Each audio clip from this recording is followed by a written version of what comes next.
Hey, I just wanted to say that we had some technical difficulties as we were recording this, so I recorded most of it the best that I could, but some of the stuff did get, deleted out, like the file got corrupted or whatever. So some of it is gone, but we did pick up real soon after where we left off.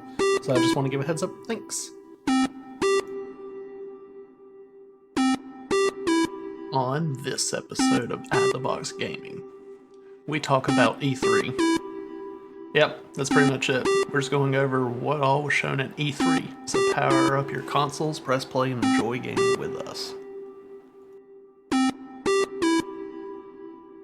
What's up, gamers? Welcome to Out of the Box Gaming. I am your host, Nick Picard, and I am joined by a man who is all about gaming news, Will Kinsey.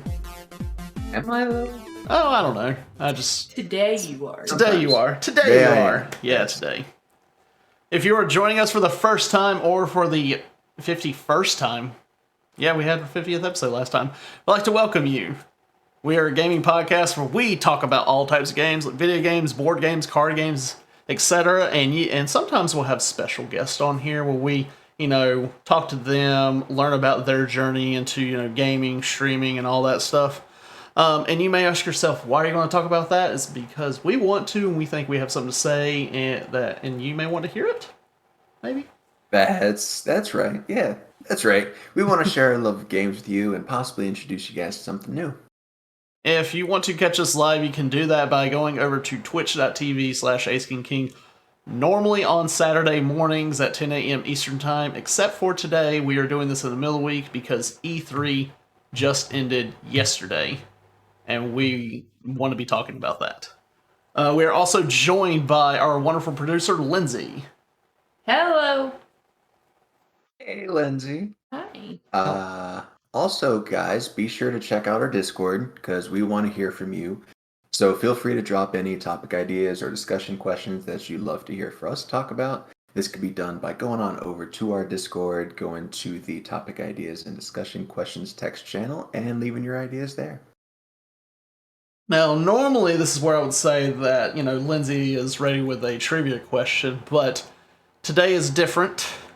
We don't have a trivia question because, like I said before, we were talking about E3, and there's a lot to discuss. Yeah, and it totally wasn't because I didn't have one prepared. We planned to not do one. Sure. Lindsay and I are just trying to keep Nick behind in points. Yeah. Okay, so yeah, E3 just went on this past weekend. It started Saturday.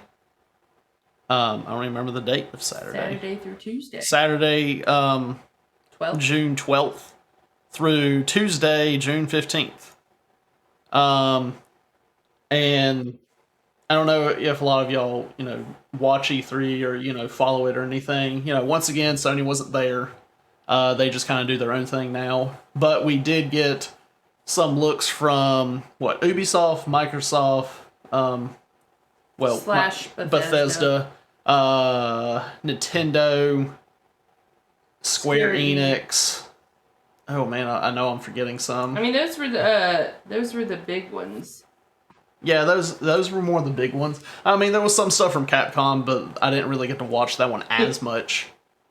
But yeah, so there's a lot. I was talking about not having the same atmosphere this year with it being, all virtually instead of having that in person, which, I mean, I would love to go to an E3 in the future. I think that would be a really cool thing to be able to do and to see, I don't even know what all they have there, but I know they have exhibition halls set up and stuff, but yeah, normally they have all the things where you can test the games that they would announce, like if they have they have booths set up where you can stand in line just to go and test the game. Mm-hmm. So I mean that's really cool, but I mean mostly this E3 just kind of felt like last year of what they did later on in the year, right? What it was basically just the different gaming companies having their own conference on this day. It wasn't all like in a set, couple day event, what E3 is. It was like, Ubisoft was like this day, like a week later or 2 weeks later, we got Microsoft, we got like a Nintendo later, and then like a Sony or something. This was just, Yeah.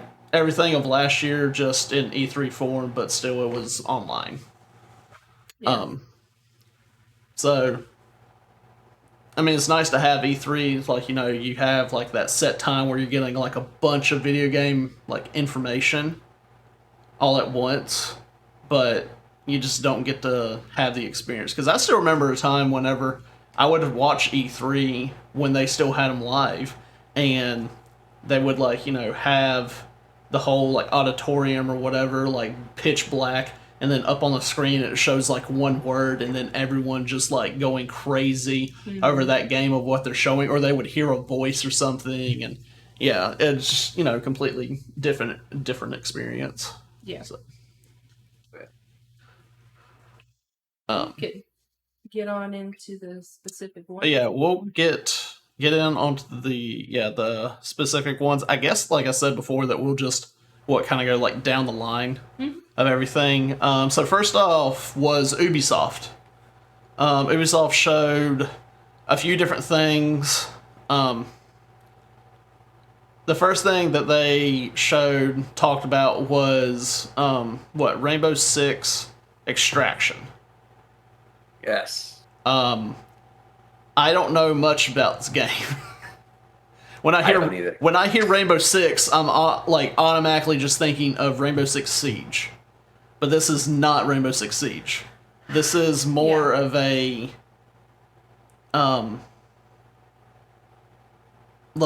player, like a PvE type thing. It just seemed like objective based mission that you're doing, and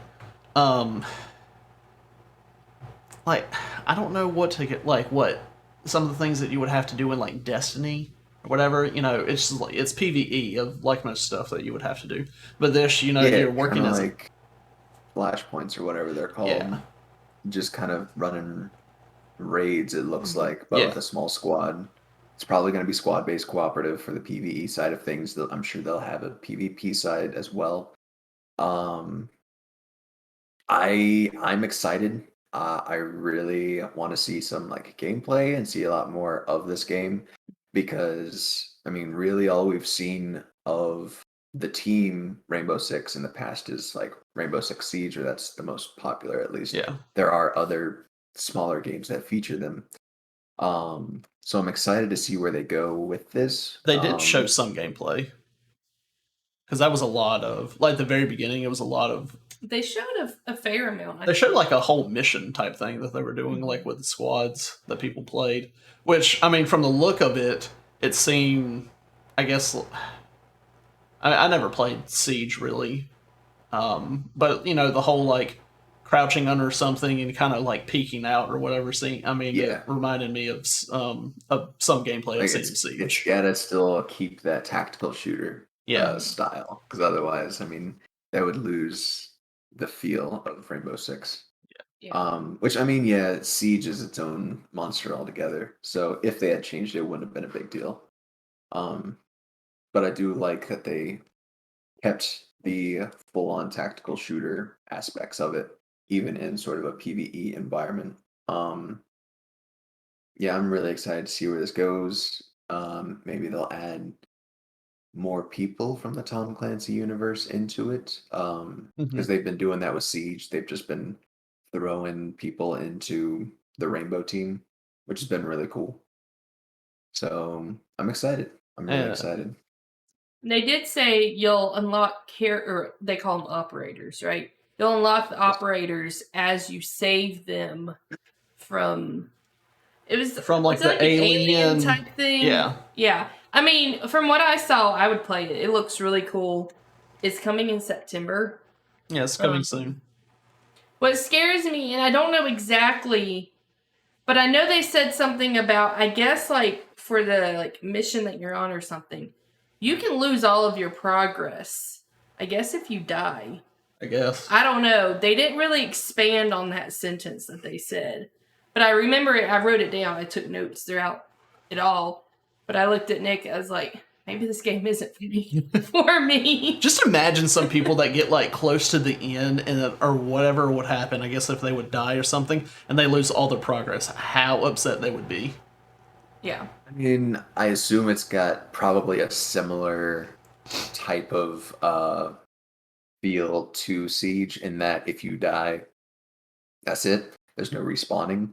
But they'll probably be like you go down first and your teammates can pick you up. But if you like die, you're just out for the rest of the raid. And it makes it significantly more difficult for your team. That's probably how they'll go about it, but again, that's a total guess based on my experience with Siege and nothing else.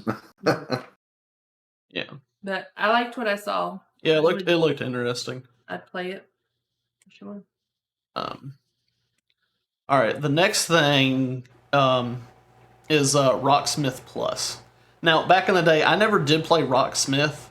I played Rock Band or Guitar Hero, but I remember going to the store and I would see Rocksmith like in the case, and it shows and like a guitar on it. It was just a way for you to learn how to play guitar. What they showed with this Rocksmith Plus, I think, is a really cool way of going into the like learning how to play a musical instrument. I mean that you're going to be able to use it on PC, console, or mobile. If you're on mobile, it'll use the microphone to be able to pick it up. Yeah, it's only from what it shows, it's only guitar or bass. Which I was watching, I'm like, oh, tell me they're going to do some other instruments. Like if they had like a drum set or something on there, I definitely would do it. It would make a lot more sense for drums. I only saw the highlights for that one, so I have very little amount of it. But from what it looked like, I couldn't see them putting up any notes. Can you put notes up for the game? Because mostly it looked like basically advanced tabs. Like if you're playing a guitar and you look up the tabs for a song, it just looked like scrolling tabs. Yeah. Which, in my very, very, subjective opinion, is not the way you want to learn to play an instrument. At least guitar and bass. For drums and percussion type things, that's perfect. Yeah. But you can't do that for guitar because then they don't know what notes they're playing. They just know, oh yeah, I'm putting my finger here on this fret on this string. I mean, I'm sure there'll be more detail on it. I mean, it's just exciting to see. Hope so. From the way they talked, it sounded like there were so many more things you could do with it than the original. Than what they showed, yeah. And they talked about, continuing to add new arrangements to it. You can create your own arrangements on there for songs. I don't know. I did see a lot of it looked a lot like how you play Rock Band. Like how it shows. Like that's what concerned me about the first Rocksmith was that it was just scrolling tabs and you didn't learn how to read music. Yeah. I feel like that's important for the instruments that they're trying to teach with those games. Yeah. Yeah. I mean, but excited to see more about it. It would be really cool if they would find a way to add other instruments and not just like guitar and bass. But yeah, I mean you can't have a rock band with just guitars. Yeah. Basses. But yeah, we'll see. And then another important note: the guy that was talking through it, he talked with his hands way too much. It's not an important note. I just a lot. Oh, he did it to an extreme. No, level. it was yeah. Some of the notes I took, you saw my attitude come through on this. Yeah. Oh yeah, but definitely excited to see more about that. Next up was Riders Republic. Now, whenever it showed, I was like, this game was supposed to be out already. It was supposed to come out, and then I looked it up during this showcase of it, and it was supposed to come out in February. Well, going into this, we should have known we were going to see a lot of games that were already supposed to be out because I'm sure COVID delayed a lot of them. Yeah. So it's understandable. But they did, with this game, they did show a lot more. And every time I see it, I'm like, I'm just automatically thinking of Steep. which Steep was another game that they did where you could ski, snowboard, paraglide, wingsuit, and all that stuff. Which they still have that stuff in the Riders Republic. They just added some more. So I didn't know if it was like. No. I don't know why they Did just I see didn't a do like. jetpack, by the way? That's also in Steep. Yes. Jetpack. They had jetpacks in Steep too. It was a DLC. Yeah. That's amazing. So that's why I was like, whenever I know I said this last year, whenever we first saw Riders Republic, that I don't know why they just didn't do it like say Steep 2. I guess maybe they didn't. Steep didn't sell as well as they wanted. And they didn't want to have a second one, and they wanted to come up with a different name and hoping that would have grabbed people's attention or something. I don't know, but it's like every time I look at it, I'm like, it's Steep, just newer and more things, and And is this the open world multiplayer one, the MMO one? I believe so. I mean, throughout the thing, it looked like could you have just called it Steep Online or something. That Yeah. would have been nice. Is it this? It's the same developer, right? Actually, I don't even know if it it's. I don't even know who did Steep. It's too easy. My bad. The way you've been saying, I was like, oh, okay. If it's by the same developer, yeah, they totally should have done that. But if it's not the same developer, then it makes sense. They wouldn't have the rights to the Steep name. Sure was Ubisoft. Yeah. Yeah. Did they make Steep? Riders Um, Public video game. but it is coming out September. It just says publisher is Ubisoft, developer is Ubisoft, Annecy, and then Steep. Publishers Ubisoft, developers were Ubisoft Annecy, Ubisoft okay, it has a lot more Ubisoft with developers for Steep. Ukraine, Paris.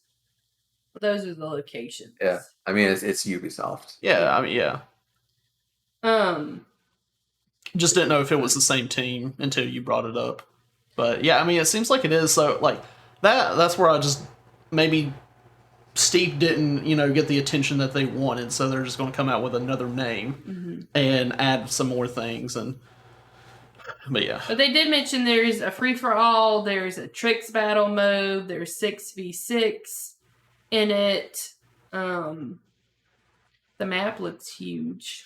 Yeah, whenever I show the map, I'm like, oh, that's huge. But also the Steep map was kind of big. But I know with that, they did break it up where I know there was an expansion where it was like Alaska, so that was separate from the other thing. You had to go to like a different map or whatever. But the map looks huge. I know at one point it showed like first person view of being on a bike and on a mountain or something, and whenever Lindsay saw it, she was like, no. Oh, I mean, I couldn't do that real life. I saw a TikTok of a guy doing that today who's riding down a mountain. I'm like, No. Nope, couldn't. Yeah. But I mean, I had fun with Steep, so, it's kind of exciting to see, more about this. It's not something I probably would get, day one, unless there's like some kind of like free beta or something I can try and it just kind of hooks me, but that's how I feel on it. Yeah. Anything else from you, Will? Depending on the price, I may pick it up at some point. Yeah. Looks fun. Next, Rainbow Six Siege. Rainbow Six Siege has been out for a while. This was just a few.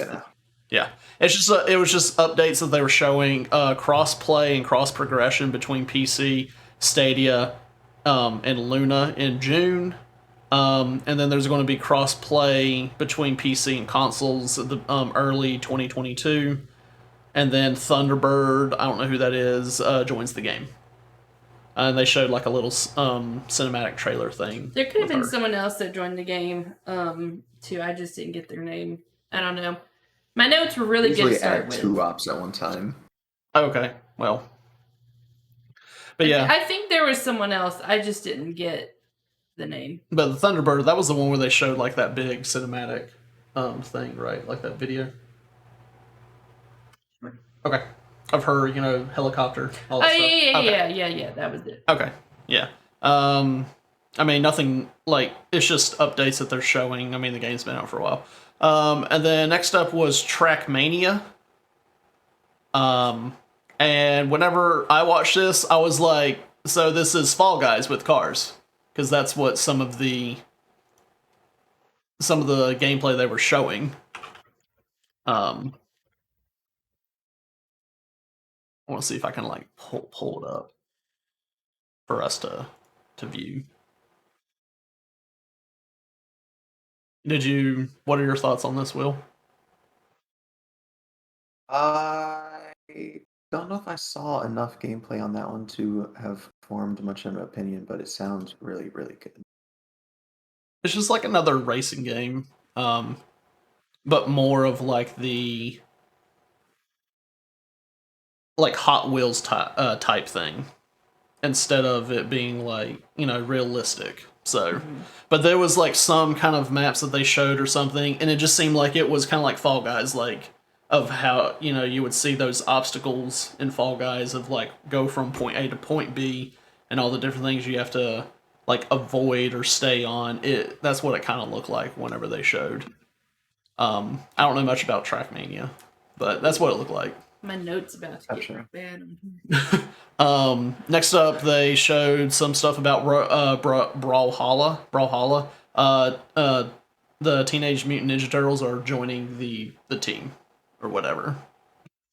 Is that just like Smash Bros, but not Nintendo? It's free Steam Smash Bros, and it's really good. Like, I didn't like it that much whenever I've tried it. You're entitled to your opinion. I mean, I just don't know what it was. I played a few games and I'm like, I'm just not enjoying this as much.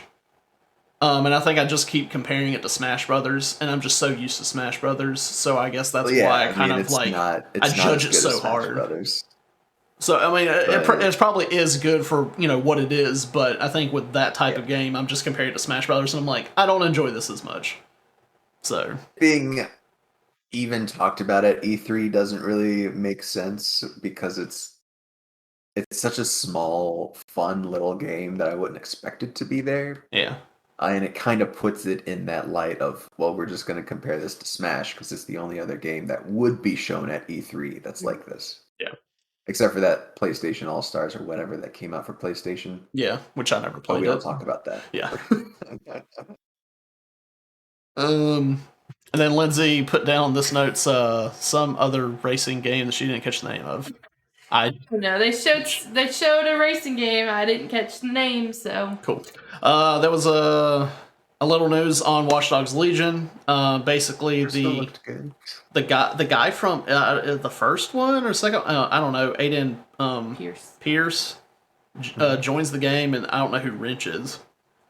I don't know. Just some added stuff to Watch Dogs, and then Ghost Recon. I didn't realize that game was still relevant. It's some sort of anniversary event. I don't know. And then who would have guessed? Another Just Dance game, Just Dance 2022, and it had with an exclusive version of Todrick Hall's song. Yeah. I don't remember the name of the song. Which I had to ask Lindsay, who is Todrick Hall, and she said the guy that did like the Ghetto Beauty and the Beast song or whatever, like Beauty and the Beast in the Ghetto or something. I was like, oh, I know exactly who you're talking about now. So, he's very popular on YouTube. He's got a lot of content on there. Yeah. No, you didn't say when it was coming out. Oh, it's coming out November 4th. So if you like to dance and, then, pick up the game November 4th. I know. I just remember the year of E3 where they announced a Just Dance, and they had like a whole drum line out there, like people coming in and dancing and stuff. It was a lot of fun. Yeah. Next up, it was a game that's already been out, and they're just showing updates and stuff they're adding for Assassin's Creed Valhalla. Biggest launch of any Assassin's Creed game to date. They're going to be introducing new game modes, adding one-handed swords. Which apparently was a big request from the community.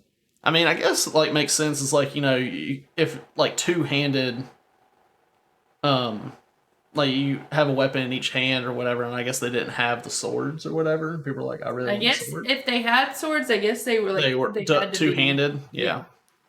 Second expansion, Siege of Paris, which comes out this summer. Discovery Tour Viking Age being released this fall. That looked really cool. You get to play as other people during this game. No, during this time. Oh, during this time, sorry. And then we'll be supporting the title into the second year, which I think they said they'd never done that before with an Assassin's Creed game. Yeah. I think it's normally they poop it out and then they move on to the next. And it's like for the year yeah. So, I mean, I still haven't played that much of it, which I'm very sad because it was a game that I was really looking forward to playing, and then Lindsay and I played for like a few hours. Me. I'm not blaming you. I'm just saying, like, we played it for a few hours, and then we just never went back to it. Yeah. And I think for me, it's just like, it's so overwhelming of how much stuff you can do in the game that I'm just, I don't know. Like, I mean, that's like a lot of time and patience to, do with that game. So.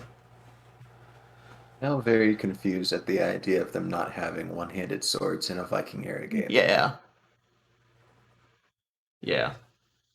I mean, there's so much historically wrong with that like, come on. She said they added one-handed swords now, so I guess they didn't have them before. When I see main story 56 hours to complete, I'm like, yes, that's so worth my money because it is.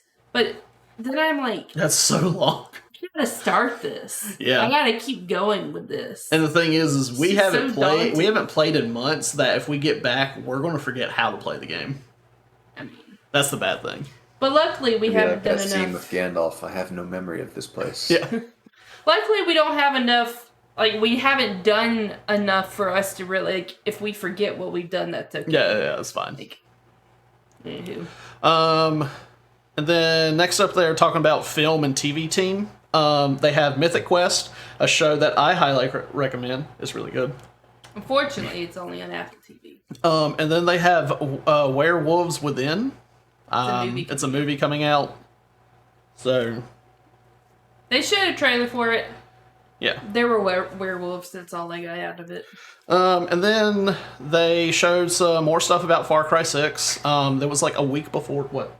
My notes on this. There was like, the week before they did show more stuff about Far Cry, and then obviously, we were expecting they were going to be talking more about it, during their event. The bad guy is the guy from Mandalorian, right? The bad guy from Mandalorian? Yes. I just want to point out Lindsay's notes here. Well, I don't even know if you're looking at them. She has notes for me to view? Well, I mean, I just wrote down a list of games that I liked. I mean, you can look at her notes. I think they're shared in the... yeah, they're in the drive. They're in the drive, so if you want to go and look at them. But, her notes is right off the bat, because it was just like a trailer, it was whoa language. And then poor granny. Why you do that, Diego? Oh, Diego is that bad guy's son. Got it. I'm a bit confused. I was confused about what they were showing. But I mean, they showed like a cinematic trailer, woman helping Diego, and then bad guy comes in. Yeah, there was some language. And then Granny stepped up. She got popped in the face. She dead. Oh, you found out Diego is the bad guy's son. That's why he did what he did. That's why he sold them out. And then I don't remember the ending part of the trailer. It lost. But yeah. It was your typical Far Cry trailer that makes no sense unless you play the game. Oh, there we go. Yeah. But do you play the Far Cry games, Will? Intermittently. I've played a few of them. They're fun. They're wacky. I view them similarly to how I view Just Cause. It's just like good to mess around in and just cause chaos and have fun. Okay. Now there are some very huge diehard Far Cry fans that absolutely love them. And that's fair because a lot goes into the games. The stories are in depth and very well thought out. The writing's great. They're good games. They really are. I just cause chaos in them and have fun. You have a freaking rocket launcher on your back that you can send a salvo of missiles off of you in this game. Like, come on. Yeah. I never really could get into the Far Cry games. I think I tried 3 and 4. I feel like those were the ones that I did try, and I just couldn't really get into it. There was only one Far Cry game that I did play and completed the whole thing and platinum the game, and that was not even one of their main ones. It was Far Cry Primal. That's a good one. And I know the other day, I think I was like on, just Instagram or something, and I was like in the story, there was like IGN, they have their stories, and it's like, which was your favorite game, and they would go through the different ones, like different of series, and then they came across Far Cry, and I'm like, ooh, I know which one because I played it and beat it, and they didn't even have Primal in there, and I'm like, well, what the heck? Like what? Yeah. It's like was that made by a different team than all the other ones? But I don't know. Maybe this Far Cry. Honestly, I don't even know if I'll play Far Cry 6. Like, looking at the trailer and then some of the gameplay that they've shown, I don't know if I'll play it. I don't know. I just don't know if it's ever going to, interest me or whatnot. But I know a lot of people are looking forward to it. And that's good. Next up was Mario plus Rabbids Sparks of Hope. So yeah, we have another Mario Rabbids game. Games I've never played. And I don't know if I ever will play. I think they are what? The turn-based combat, right? You don't even know, do you? Sure. What about you, Will? You don't know? Okay, yeah. Nope. Let's see. There is an entire galaxy to save. That's what Lindsay said. I put IZ for is because the guy was French, and that's how he said it. Easy mode, hard mode. Exclusive to Switch. Comes out 2022. So, and then the last thing they showed, which was, for me, totally unexpected. Which, if this had been an in-person E3, you would have heard cheers. You would have heard cheers, yeah. And it was Avatar Frontiers of Pandora. And I'm going to say this, from what I saw of like that trailer that they showed, the graphic-wise, like for the environment, looked absolutely beautiful, which would make sense. I mean, the characters themselves, they looked a bit off to me, and I don't know why. Like, it looked a bit, clunky in a way. It looked rough. It looked clunky. The environment looked good, but it was the characters That's that fine. It just looked clunky, and so, I don't know. And then I know a lot of people are going to be like, oh, we're going to be seeing them downgrading the graphics or whatever, because apparently Ubisoft does that. They downgrade their graphics after like what they normally show. So, I don't know. I'm looking forward to seeing more. I'm not big on the movie Avatar. I've seen it. It was okay. I don't think it was as great as, what some people would say. You just offended a whole group Oh, I know people. I did. Like twice, it wasn't that good. It was Space Smurfs Come At Me. When did it come out, by the way? Like 2010. Okay, so I'm going to compare the graphics of the game to the that, movie. yeah. 12 years. 12 years. They should be able to do it. Yeah. I mean, I'm looking forward to seeing more and what the game actually entails, and like what kind of game it's going to be. So, it says it comes out next year. We'll see. It probably will get. I mean, if how things have been going, it'll probably get pushed to 2023. We'll see. But I mean, I was surprised by it. Like, I wasn't expecting that. All right, that was the end of Ubisoft. R.I.P. Next up was Xbox and Bethesda, because Microsoft bought Bethesda or whatnot, and so they just did their thing together. So starting out,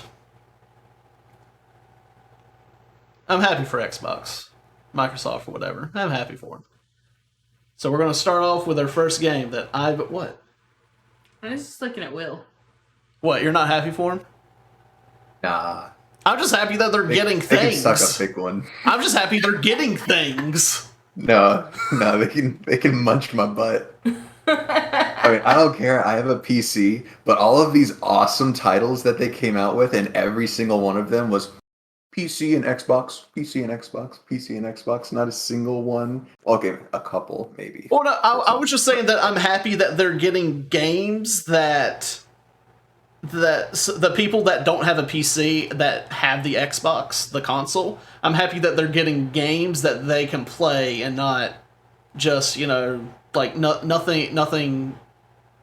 Like all they get to play is like the third party games or whatever. They don't really have like a lot of exclusives. I want to do the air quotes for exclusives because you can play it on PC as well. I mean, there were games that they were literally like Xbox console exclusive. That pissed me off. And then at the end it says PC. It said Xbox X and S Windows PC. But at the beginning of some of them, it said console exclusive. I even looked up, a couple of them and to make sure, because I know last year during Sony's thing, at the bottom of their thing, they messed up on a couple things of where it said PC with that or something. So I went into the websites of these games that they announced that said console exclusive and went in there and it showed the console, it showed Windows, and it showed Steam that you can download it from there, and it showed the Fortnite app launcher that you can download it from there. So I was like, Epic? Yeah, Epic. Sorry. I mean, sorry. That's all it's good for. It's all Epic is good for. I mean, at least they do give you free games each week, so I don't even know how they do that. But yeah, so I was like, why do you want to come in with this false advertise that it's a console exclusive, unless you're just saying that it's exclusive to that console, but still, don't say console exclusive. It's them trying to be sassy. Gotta make the Xbox only players happy. Yeah. You gotta make them think that they're getting something. Yeah, but that no one else is getting. Yeah, but if anybody ever says, "Oh, but it's only coming to Xbox," I'll be like, "No, it's coming to PC as well."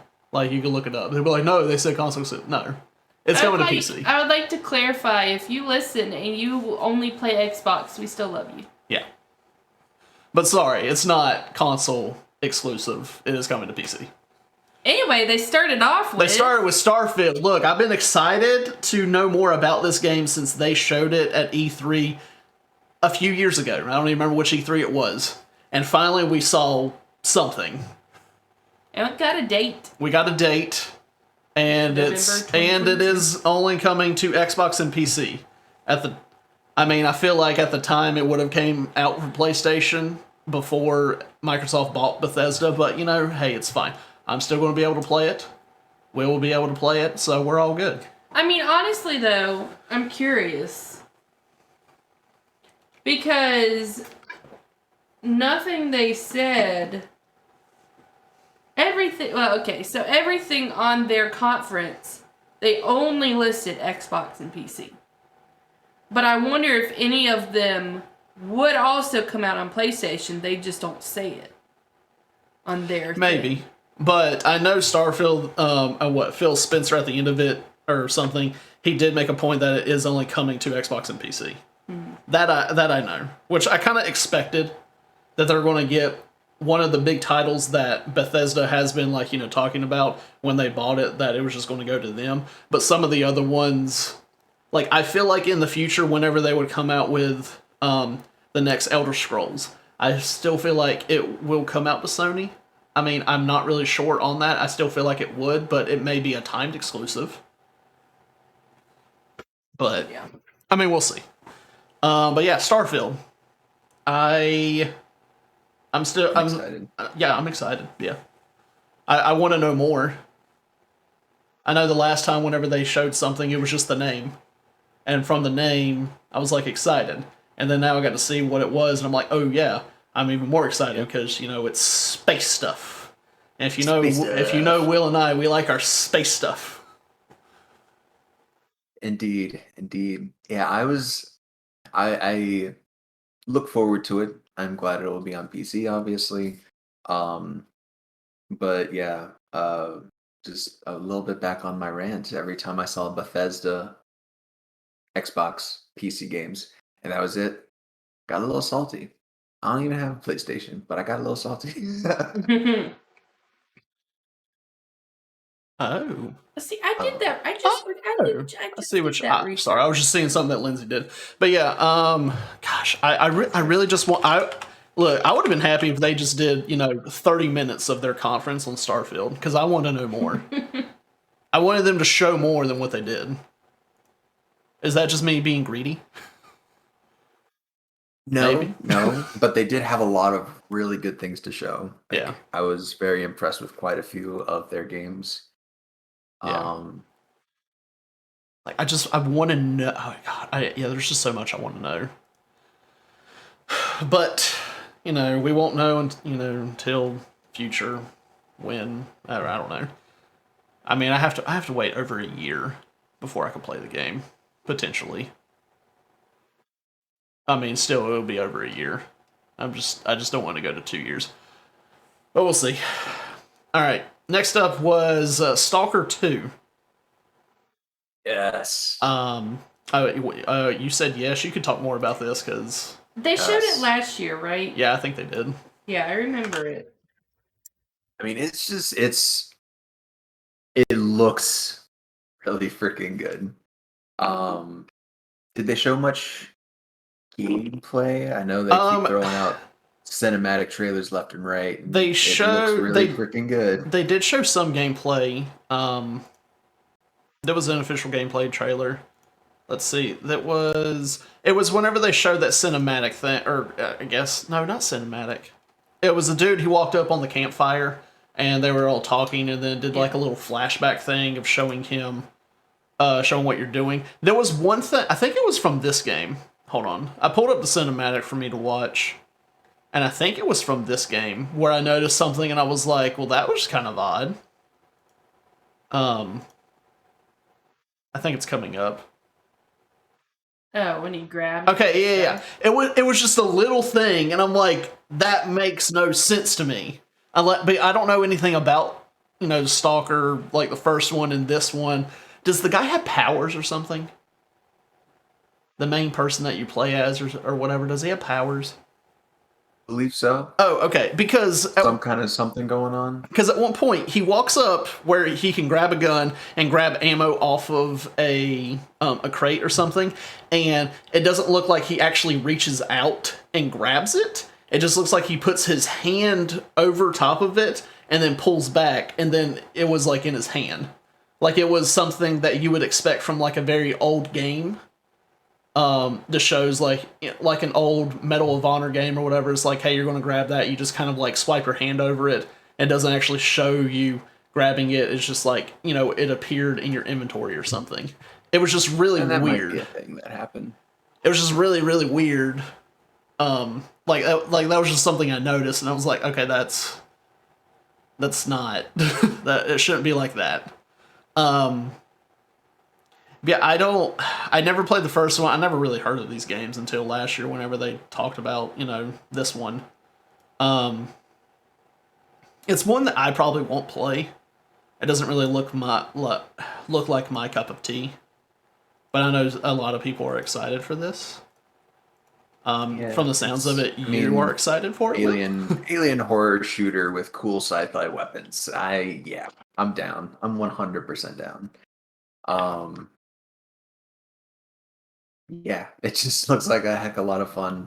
Spooky. The atmosphere looks just phenomenal. Yeah. It's got good vibes.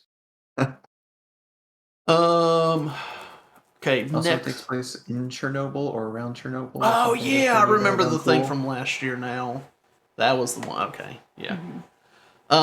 Yeah. Still. Yeah. Okay.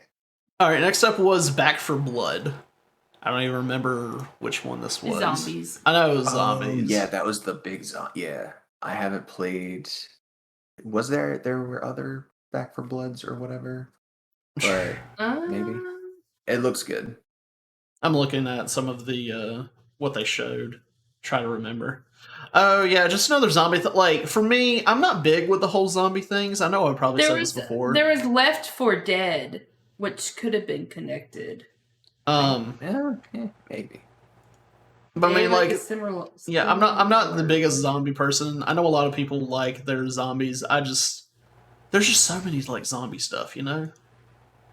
Like that, like that's how I feel. I know some people probably would disagree, but I'm like, I feel like there's just so much zombie stuff. Like there's a lot of zombie stuff. Like they're milking that cow. Jeez. And it's all, the different types of zombies. I think these are like the crazy mutant zombies that, Yeah. all kinds of crazy stuff happens. I think the big thing of the trailer that they showed was the ginormous monster zombie that showed up at the end. Mm-hmm. I'm always interested to see like different versions of zombies that people come up with because people get creative with their zombies.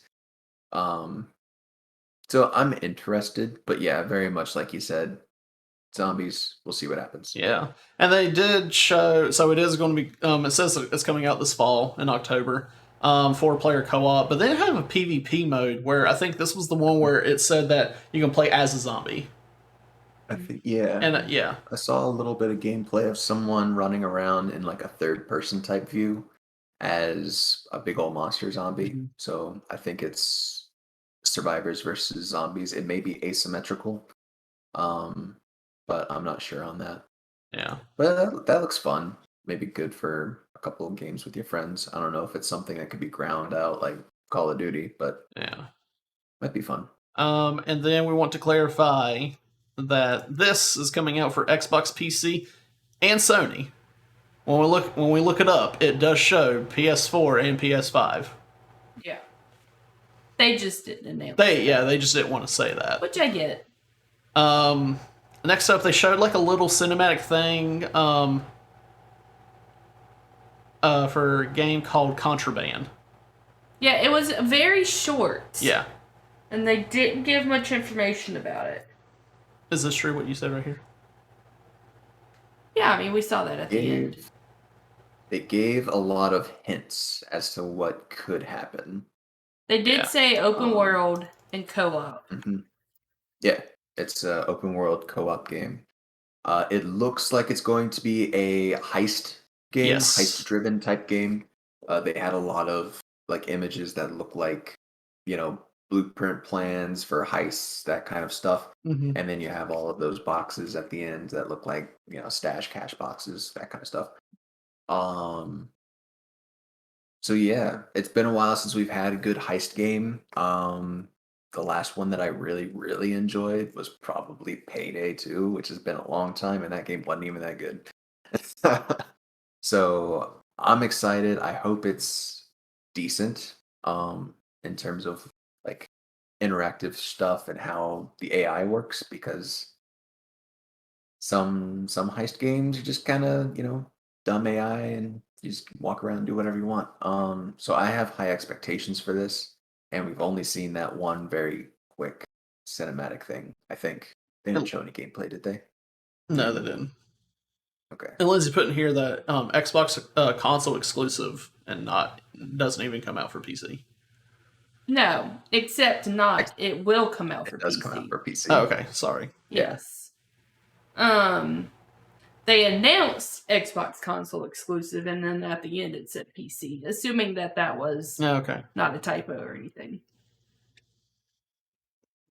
Oh, it might have been a typo. I thought it was going to be for PC as well. I mean, they could have accidentally left PC when they did their thing at the end, but it did say it. Yeah. On the thing. But next one. You want to take this one, Lindsay? Next one. Are they going to bring you back to Sea of Thieves? Are they going to? Not a chance. Are they going to suck you back in with Captain Jack Sparrow? Not even close. Oh, well, they've sucked me in, and I've never played it. See, I think, so Lindsay, I would love for you to play it. Please play it on stream so I can watch your frustration and hatred towards the game grow. See, please. The thing is, I I don't really. I'll probably play Sea of Thieves again when this comes out because it is a free DLC. It is, yes. But I just want to go in to see if it's stuff that I can do without being bombarded by a bunch of other people where I can't get my missions done. If this is something where I can just do the PvE stuff and everything will be hunky-dory, I'll be happy. But if I go back in and if I get chased around for over an hour... 4 hours. 4 hours, and if I still can't bury my loot, then I won't be happy. I mean, maybe this was their way of just slapping a Band-Aid on the problem and giving us a lollipop, thinking that it would fix it instead of actually fixing the issues of the game.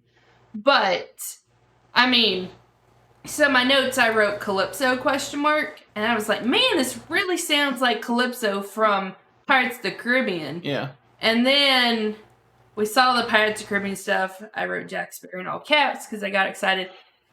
If this is actually Johnny Depp, which I think it is, I'm very excited for him. It sounded like him. That's coming out soon. But yeah, June 22nd. That's coming out soon. Next week. So yeah, I'll get back in just to see. Well, you don't have to, try it out with me. He'll let you know. I'll let you know. Wasn't gonna. I know. But I'll let you know. But yeah.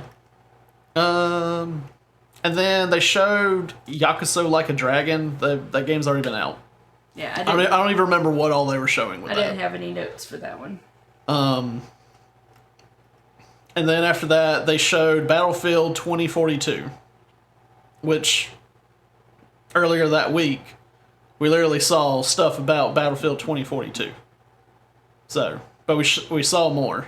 And on it, they made it seem like it was just going to be, just for Xbox and PC or whatever, Xbox or whatever. No, it's also coming to PlayStation. Mm-hmm. That was at the point where I was really annoyed. I was like,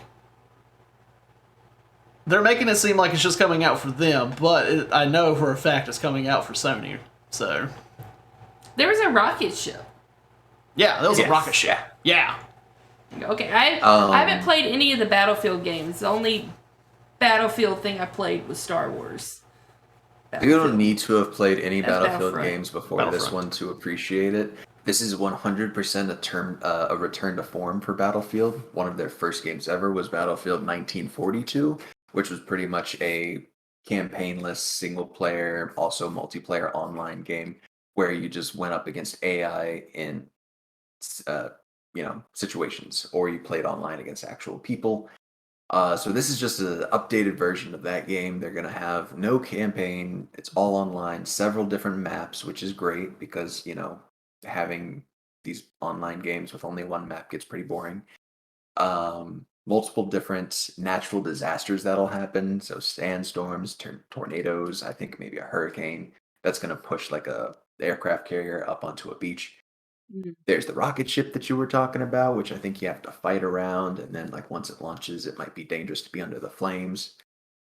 All kinds of insane stuff, and of course, jumping out of airplanes and shooting other airplanes with rocket launchers. That was one of the most loved parts of the trailer. Can't you just take a plane that has rockets on it? Yes. Okay. Yes. Like the meme I put in Discord. Yeah. It looks cool. I'm not opposed to playing it. I am opposed to paying $70 for a multiplayer game when we haven't even gotten to Halo yet, but they're giving us multiplayer for free. I mean, I'm sure there's a lot more in this multiplayer than is going to be in... Halo doesn't exist. That game's never coming out. Oh, 343 doesn't know how to make games anymore. Look at what they did with the Master Chief Collection. That game's not going to happen, and if it does, it's going to be so garbage no one's going to play it. So, yeah. Man, you just pissed off the a online's lot of gonna people. Be free. I don't care. I don't care, and pretty much most people agree with me because we've been waiting for this game forever, and 343 is terrible. And they're taking, infinite Long time to come out with That's it. what it's called. Halo Infinite. Yeah. But yeah, I mean, it looks cool. Battlefield. Yeah. I do agree. Paying $70 for a strictly no campaign game, um, And a I little bit feel much. like they could do such a cool campaign with all of that stuff that's gonna be in that game. They could. Yeah. I feel like maybe they don't want to. Like I'm sure they have their reasons. Yeah. Um, but I am excited. Like I said, it's a huge return to form. But you are right. $70 for a game that doesn't have a campaign. It's a bit of an ask. Like, yeah, Like they're that's gonna have taking it to on faith. they're gonna have to really sell me that game. Especially after Ratchet and Clank Rift Apart just came out for $70, and it's one of the most beautiful games that's come out in the last decade. Mhm. Everything's beautifully ray traced. You can pull things from other games into it. It's incredible. So Battlefield 2042 trying to compare itself to that and charging $70, a bit of a stretch. Yeah. I do agree Especially with you there, since Linsky. with the exception of Overwatch, all of the other multiplayer games I play were free. Yeah. So you do have a huge point there. That being said, I'm still likely going to get it. Yeah, I mean, I'm not gonna stop you. Like it sounds really cool. Another game for me to be garbage. It is blatantly too expensive for what it is, I think. Yeah. But I'm still get it. Next up was 12 Minutes. I don't really know much about this game. It just had some big like actors in it, like voice actors. Yeah, I don't think they gave us a whole lot except for the voice actors. Yeah. It had like William Dafoe. I know I thought of other ones. Oh, the lady, Star Wars. Ray. Ridley, right? Daisy. Daisy, that's it. And there was another one. Wasn't it the guy from Game of Thrones? Jon Snow? Was it him? Quite possibly. Kit Harington? Was it? Maybe not. No, was it him? I'm gonna find this. But yeah, I don't really know much about this game. I think they showed it last year as well, if I remember. It's an adventure game. I don't really know what goes on. No, it was James McAvoy. James McAvoy was the other one. Yeah, I can't. Oh, okay. Wow. There you go. Time loop thriller that reviews rewrites the rules of the adventure game. Okay. Yeah, but I remember them showing it last year as well. I know some people are probably, looking forward to it. I don't know if I would be one that I would play. I mean, it's something I would play. I mean, if it is, it'll probably be something that I would eventually get later on Steam. That, during a sale or something. I'd play it. On the computer. Because I don't have an Xbox. Any thoughts on that, Will? Or no? I didn't see a whole lot about that one either. I don't think very they interesting. They much. must have had quite a budget to make the game if they've got all these big name people. Yeah. Unless it was some sort of passion project for someone who knows these people. I don't know, but like, it's interesting. And I love time stuff. So Time. love time. Favorite. Just... Next up, Psychonauts. Yeah, I think we saw this one last year. Yeah, we did. We saw it last year when they had Jack Black come out and did stuff. I don't know if they really showed much. I don't remember seeing a lot of it. I think it's actually Psychonauts 2. Yeah, Psychonauts 2, my bad. Well, I didn't write down 2 on the document. Here you go. August of this year. All that. It's not on PlayStation, but it will be on Mac. Why don't you put PS4? Oh, it will be on PlayStation. But not PlayStation 5. I mean, well, you can play it on PS4. You can play it on PS5. On PS5. Just not optimized for PS5. Yeah. I don't know much about it. I still don't know. I don't know much about it. I really don't know if they showed a lot. From what I remember, I don't think they did. I mean, whenever I pulled up, it showed like a minute and a half gameplay trailer that they showed. Yeah. Next up, what? Fallout 76. That's a game that's been out. 2 expansions, one this year and one next year. There you go, people that still play 76. And then I really wanted that game to be good. I never could get into the Fallout series. I tried. Elder Scrolls Online. I tried this one. I couldn't get into it. It's just optimization that they announced. And then moving on to other stuff like newer things. Party Animals. Not gonna lie, when they were first showing this, I was like, "Is this Game Beast?" Because I think it looked like it. I think Party Animals is already out, but it's coming to Game Pass in 2022. Is what I got from this. Party Animals Released in 2020. Initial release date 2020. I think. I don't know. I was confused. PS4, Microsoft Windows. Yeah. So I think it's just coming. It's coming to Xbox. It's coming to Xbox. Okay, I got you. They didn't specify that. Okay, well I'll take that back from me saying more of new things that are coming out because that's not new. No, and the next one's not new. Next one's not new. Hades. I still haven't played Hades, but it's coming to Xbox. It's finally coming to Xbox. So, August 13th of this year. So, if you haven't played it, you don't have a PC, you've been wanting to play it, and you have an Xbox, hey, you'll have your chance. I don't know about this game. I don't even remember it. Somerville? I don't even remember that. Do you remember that? Make sure you look up game because there's a city of Somerville. You remember that, Will? I saw something. I remember watching it. I got good vibes off of it, but I'm gonna have to check it out. I legit don't remember anything about this. Did I completely miss this?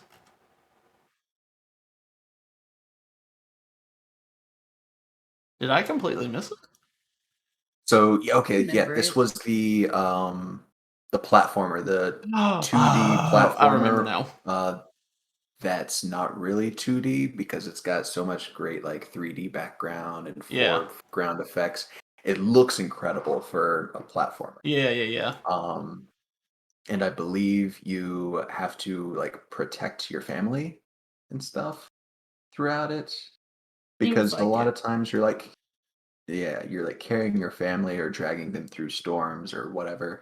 So I feel like part of the mechanics will involve your family in some way. You've got your wife, your kid, and your dog. But yeah, it looks incredible. Yeah, it does. And then there are some other parts that are full on like third person exploration. Like it changes the way you view things at some points. Yeah. It looks really good. Yeah. I don't know why I just couldn't think of it. But then whenever I started to see like the images stuff, I was like, oh yeah, I remember. Then next up they showed Halo. Halo, yeah. I mean, I'm just going off of the Lindsay's notes like in order. Yeah, they showed Halo. 20th anniversary Halo Infinite free for the multiplayer is free for whatever you play it on, which I think, thanks for making it free. Don't know what all, so there was a separate thing that they showed like the next day where they kind of went in detail with it. So if it's free, obviously you're going to think they're going to have a season pass. Yes, they're going to have season passes. But what I thought was kind of cool on it, that say you buy a season pass, and you know how normally if you buy a season pass for like, Fortnite, all the other games that have season passes, Apex and all that stuff, those expire after X amount of days, normally whenever the season ends. How they're doing season passes, that those will not expire.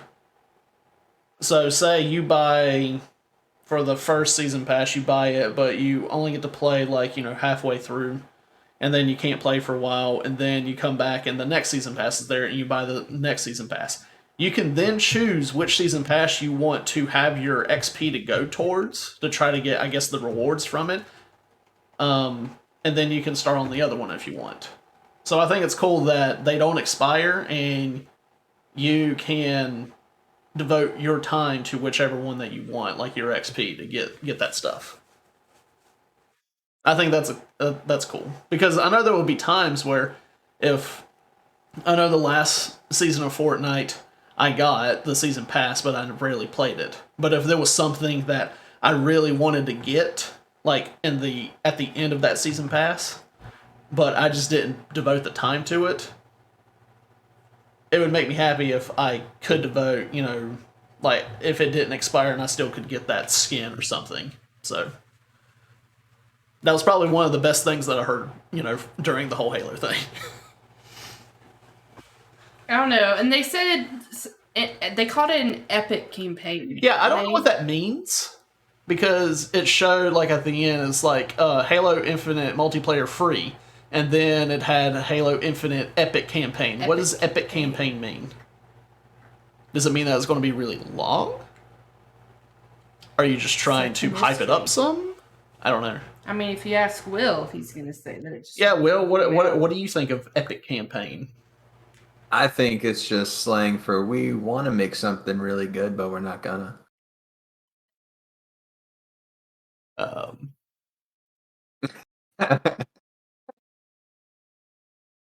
And it's supposed to come out this holiday. We'll see. Sorry, I have to be the voice of gamer frustration for the Halo fans. Yeah. Yeah. Says it's coming out this holiday. Whenever they say this holiday, that just kind of like it was supposed to have been out already, and they've delayed it. And whenever you come out and say that it comes out this holiday, you still don't have a confirmed date. Part of me still feels like it may be pushed back until the next year.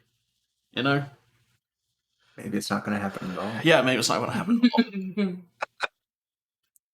all. Next up, Diablo 2 Remastered. First off, whenever they were shown, I was like, oh, this is Diablo. Wait, is this still like Diablo 4 stuff? I'm excited for that. But then I was like, this doesn't look as good as what I thought it would. And then it said Diablo 2 Remastered. I was like, okay, never mind. I got it. I never played Diablo 2.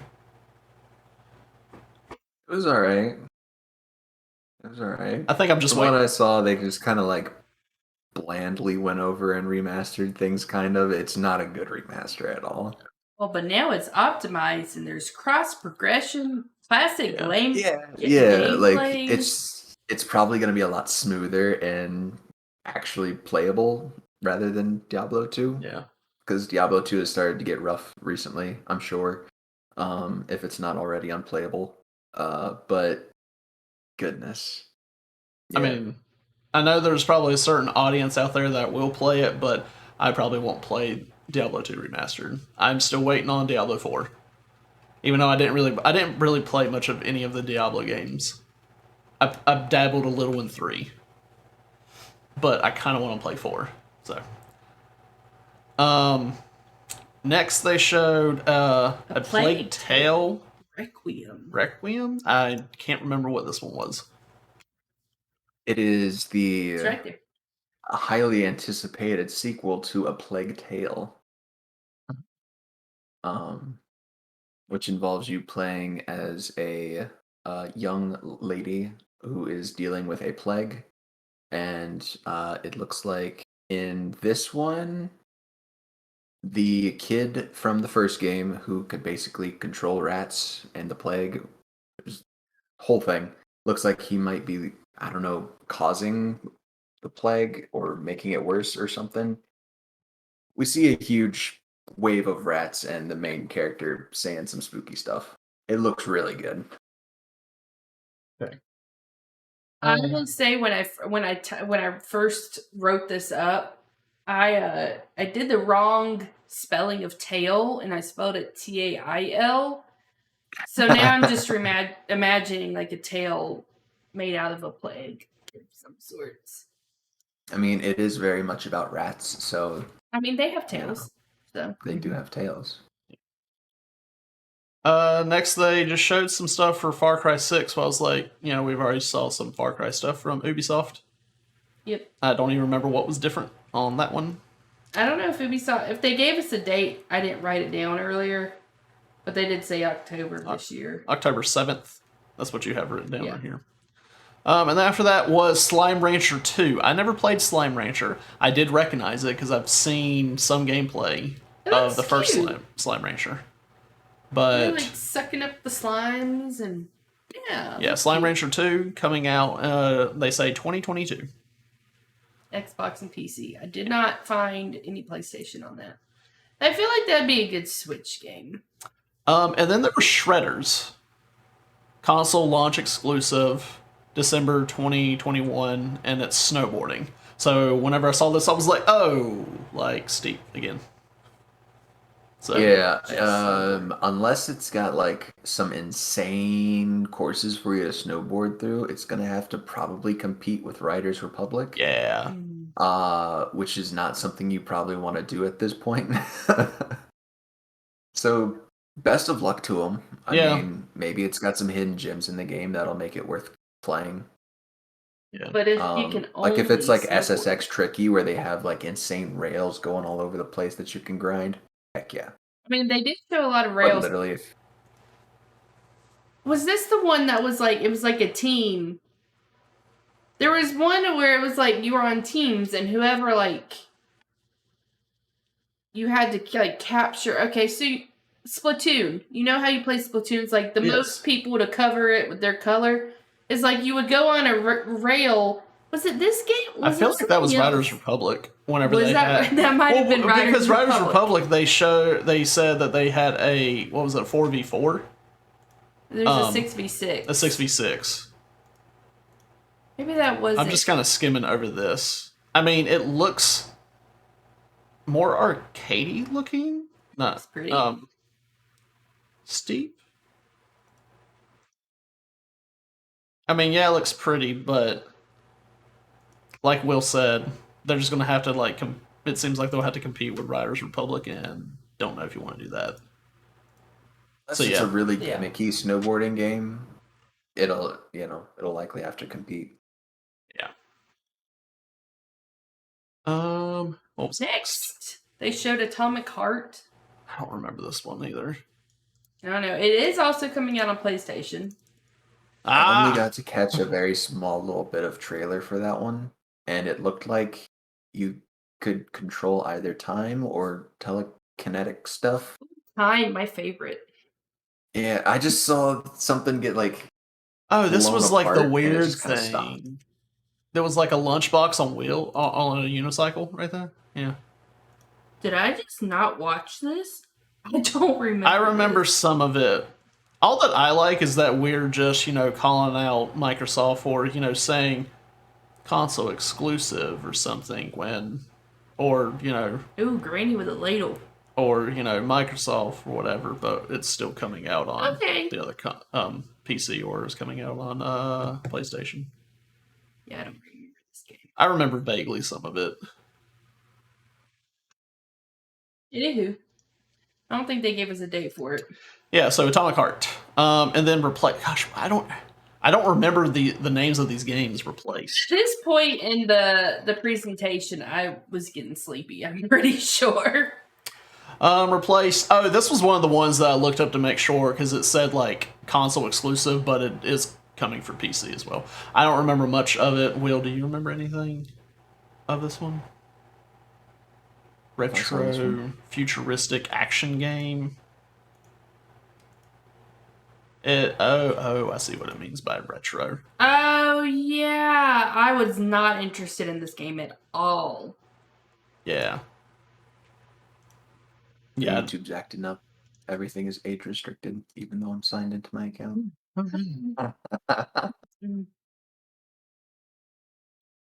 Yeah, I don't really know much about the horror place. I mean, it looked like one of those old arcadey type games. So yeah. And then they showed next up they talked about Grounded. Now, last year Will and I did play Grounded for a little bit. I don't know if he's played much, since then. I don't know if much has came out. I still don't think it's actually released yet, like fully released. No, it's not because you mentioned that earlier, or like when we watched it. Oh yeah. But it's called the Shroom and Doom update. Yeah, they're getting an update. You can sit now.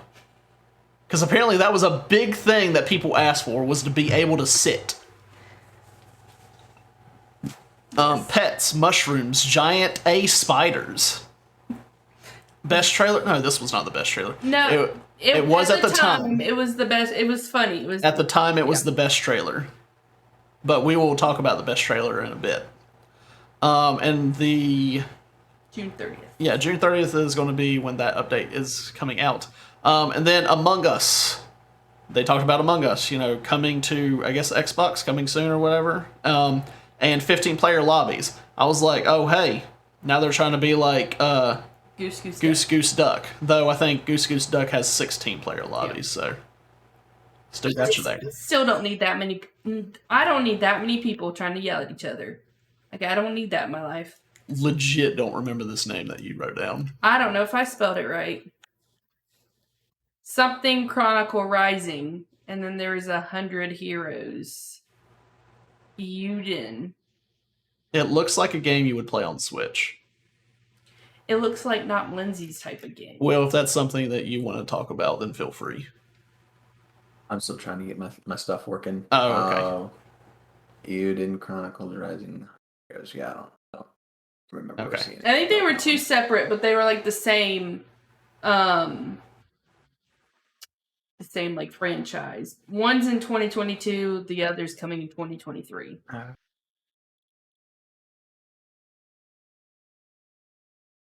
I think I've got things working again. Let me pull up. Yeah, it looked like a game that you would play on Switch. I don't know much about this game. I mean, it looks like a JRPG.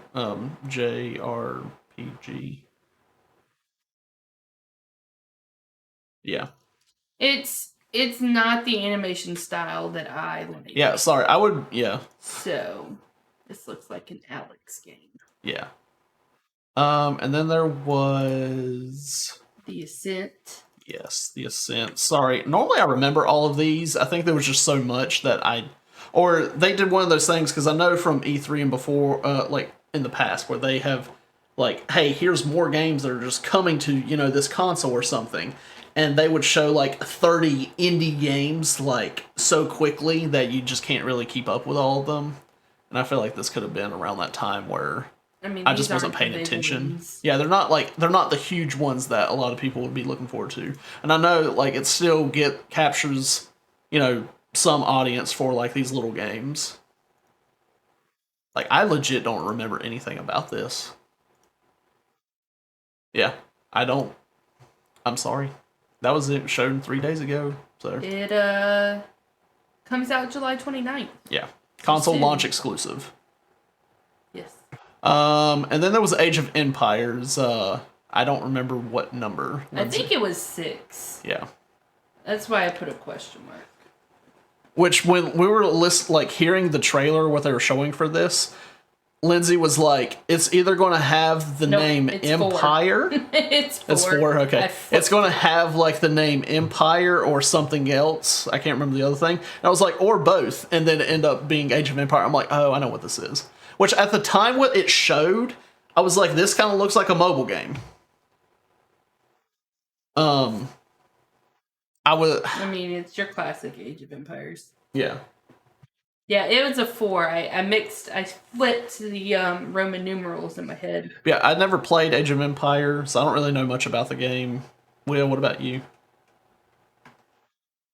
I've played a few of the Age of Empire games. They're enjoyable. I'm not huge into the whole RTS, global command type games. I think the most I've gotten into those is like StarCraft and Civ.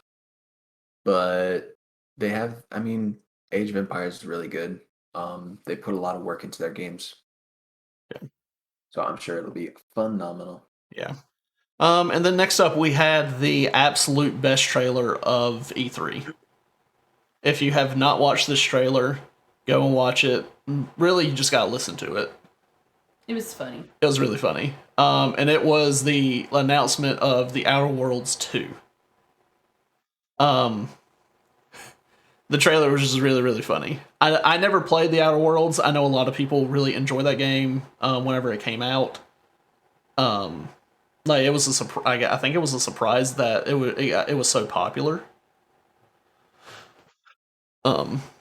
But whenever I saw gameplay of it, it just looked so much like Fallout in a way. I think that's what I'm remembering.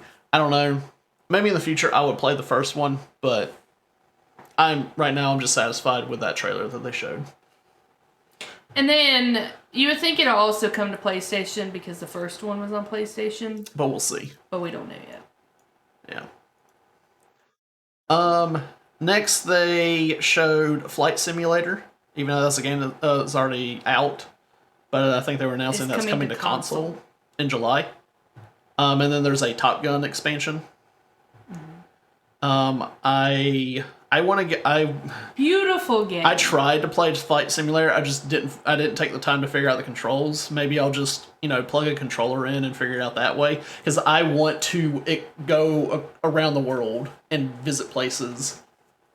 At least visit places that way, because I probably won't be able to visit all the places in my life. So. Did you say probably? Of course you won't. We don't know. No, it looks beautiful. Yeah. Did you ever play Flight Simulator, Will? I did not, but I played the VR Flight Simulator, and that was really fun. Then the next game they showed is one of the ones that is always with, like, normally whenever they announce like a new console, they always announce this game with it. And it was the Forza racing game or whatever, Forza Horizon. Forza Horizon 5. Yeah. Gonna be good. I mean, it looks good. Graphics, it looks good, but also another really pretty game. Yeah, very beautiful. I just have to be in a certain mood for those types of racing games. I mean, I played the last Need for Speed game or something, and I had fun, but it's just, I don't know. I don't think I appreciate cars enough to really. Need for Speed and Forza are two very different. I know, but games. the thing is, it's still racing games, and you're still I think it's just you're going from point A to point B. But I think Forza games are for the people who appreciate cars. Know about cars. Yeah.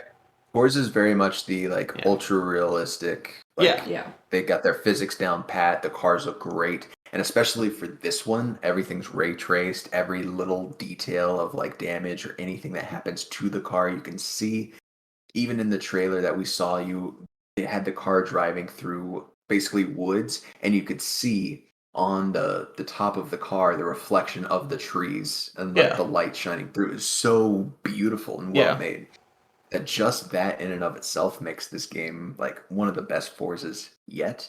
But they've added so many extra game modes, like the ability to create your own track, like in Grand Theft Auto, so that you don't have to do just boring Forza races, because most of the time Forza races are extremely boring. You don't do a lot of crazy drifting and stuff unless you specifically choose a rally map or something like that. So they've added all these crazy, just insane things that you can create maps out of. I think I saw there was bowling pins that you can knock down, and big jumps and ramps and cool stuff. So they've done some great stuff with this game that they haven't really touched much on in previous Forza games. And it all takes place in Mexico. Yeah. Yeah. Was it open world? Oh yeah, I wrote that down in my notes. I believe so, yeah. I wrote that down in my notes. Yeah, open world. Yeah. So, I mean, it's not, like I said, I don't appreciate cars enough to enjoy a game like that. But it looks beautiful. I'm not going to knock the game. I mean, if that's your thing, get it. For sure. And then last up for the Xbox and Bethesda, they showed Redfall, which is a new Xbox exclusive.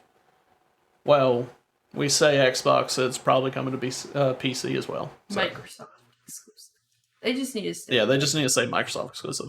I'm not really sure how I feel about this. I mean, I like that it's not zombies. It's vampires. Yeah. So I enjoyed the trailer. yeah, the trailer look, good. I want to know more. I just want to know more about the game, like what all you have to do and stuff. But it looked interesting. Single player or co-op, squad-based combat, mostly PvE against the vampires. There's different types of vampires that you'll need to take out different ways using the different types of weapons from the squad, because each different person has different abilities to, crowd control and do different types of things to the different vampires. So it's going to be a lot of squad tactics, I can imagine, from what we've seen already. But daggum, this looks really good. Oh, yeah. I'm so excited for Redfall. Yeah, it does say launching for Xbox Series X and S and PC, so I can still play PC. It does. And PC. Yeah. So yeah. So not a. This was another one I was sad about. I was like, daggum. Not an Xbox exclusive. Because this looks like a great game. I bet it'd look real good on PlayStation 5. Oh, Yeah. the adaptive triggers. Yeah. Right? The haptic feedback and those triggers on just come on. Take notes, Xbox. Yeah. But it looked cool because it seems like the people all have different abilities. Yeah. And the thing is like with them having the different abilities, I would also want them to have different weapons, because I don't want it to be like you can select your certain weapon that you would want, but all that's different is just the abilities. I would want them to have different weapons as well. They're all using different. I know. Yeah. It looks like they all have their own I know, but you can't just signature weapons, which may be something that you get in addition to other weapons. Like the one dude, he's a sniper. The other dude, he's an engineer, so he's got that stake cannon that shoots wooden stakes. Everyone has their unique weapons that seem like, that's a unique weapon. Yeah. You might also get this is an M16. Here you go. Boop. I just don't want it to be like, hey, this is their unique weapon, but then as you play, you don't get to use that unique weapon all the time. You have to wait until you can, trigger an ability to use it or something. I wouldn't want it to be like that, where I've seen in some games. Yeah. So hopefully they just let you, switch to it, or maybe that's just your primary. Yeah. You just have those weapons and the abilities. So. Yeah. Well, that finished off Xbox and Bethesda. Square Enix. Yeah, we only have two more. Was a lot shorter. Yeah, Square Enix is a lot shorter, and then we'll have Nintendo, which was because we tried to watch Take-Two Interactive, and it wasn't. Take-Two, yeah, it was not what anyone was expecting. I know Will and I mentioned it to him before we started. All that they were talking about was, what did I say? It was like some program they were doing for equality and stuff like that, and they didn't show any gameplay of anything. So I was like, I'm not watching this. And we don't talk about. Oh yeah, they were talking about their inter-office advancement and stuff like that. How they as a company were doing, which good to know, but not at E3. Show some. Yeah, and then we don't talk about the Capcom. Yeah. I think Capcom, it was mostly just Resident Evil and something else. There's some detective game. Yeah. But yeah, Square Enix. First off was Guardians of the Galaxy. Yeah, they started off with a bang. So I'm looking forward to the game, but I have doubts. What they showed of the gameplay, whenever they showed combat, there was some similarities to me to the Marvel Avengers that Square Enix came out with, last year? I can't remember when it came out. Which... Legit, I thought this was an expansion. With some of it, the combat in Avengers I'm fine with. I enjoyed some of it. But I just wanted it to be different from that. I didn't want it to be like, hey, let's take the same combat from this and put it in this, because it looked very, very similar. And another thing with this, I don't like the fact, and they said this, and I hope it will change, that you only get to play as Peter Quill. Yeah. We have all these other characters, and you're saying that we can only play as Star-Lord, but we can command the other people to, do things. Kind of like what you can in Final Fantasy, where you can, like, hey, you do this, or whatever, like, do this spell or something, but I want to be able to switch and play as that character. And it is only single player. Even if... So, I do like that, because I know I keep comparing it to Marvel Avengers. I enjoyed the single player, or the campaign that they had in Avengers. It was a good campaign. It's a good campaign, yeah. And I think a lot of people that play the game, they say that the campaign was definitely better than the post game stuff. Like, campaign was enjoyable. So I do like that it's a single player game, and it's just going to be campaign. I'm not getting my hopes up. I would like it to be, That's very fair. Even if you keep it single player, that's fine. But I liked it to be where I'm going into this battle, and I could switch between any of the characters based off of their abilities and what I think would be good for the certain event, what's going on in the battle. And, like, if I switch from Star-Lord to Gamora, Star-Lord could still be fighting. It's just not me controlling. Like, Yeah. I think that'd be really cool. Yeah, like what they do in the Final Fantasy. I wouldn't know. Okay. Because I know whenever I play the Final Fantasy VII Remake, like, you can be in a team of, like, the 2 or 3 or something. You can switch to those characters if you want and control them, but if you're not on them, they're still fighting. They're still doing stuff. You still can tell them to do certain things, like spells and abilities or whatever. But I like the option to be able to bounce around. Like, we still know in Final Fantasy that Cloud is, like, the main character. Or at least, from what I've played from the part 1 of the remake. Mm-hmm. But I'm still able to, play as the other characters when we're in battle. So, I'm excited for it, though. Yeah, what are your thoughts on it, Will?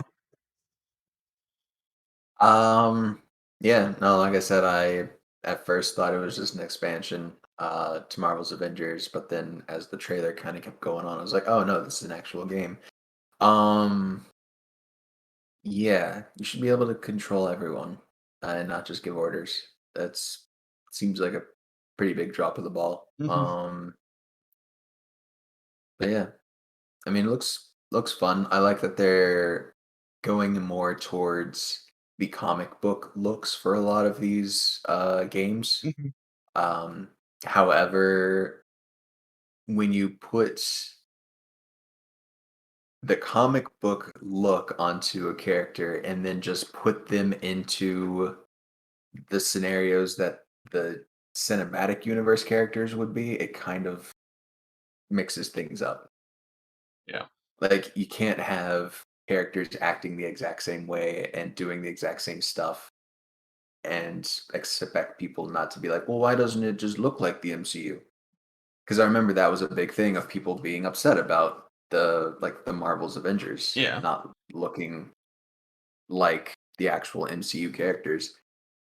And I mean, I'm sure we're about to talk about that, but they've got some stuff in Marvel's Avengers that's basically just MCU missions, but everyone looks like they're comic book versions. So I get where frustrations are coming from with that, and I kind of wish they would go harder into comic book stories. Yeah. I was only upset that Marvel's Avengers didn't look like the MCU because they look so much more beautiful in the MCU than they do in that dang game. Well, I know we've talked about that before. Don't take Chris's from me. They just wanted to have their own look. Get it. So make them look better than what they did. Than Chris Hemsworth and Chris Evans do. Yeah. Anyway. But I will say I was just very surprised by this. Like, this was out of nowhere where they announced this? And for October. And it to come out in a few months. Like, that was just because I don't remember at all hearing anything about it before, like any leaks or anything. And then all of a sudden they just dropped this. It's like, hey, we're coming out with a Guardians of the Galaxy game, and it's coming out later this year. So, I mean, like, look, if they can actually like come out, say, like, show this game, and then say it's coming out just a few months away, and it comes out, I give them a lot of props for that. And honestly, I wish more game companies would do that rather than say, like, give us like a little, trailer, and then, say the year of the game, and then turns out it's going to be delayed. Like, why don't you just wait until, you get closer to the actual release date, then tell us about the game. Like, I understand you want to build up the hype for the game, and there's probably some money in there too, and stuff like that.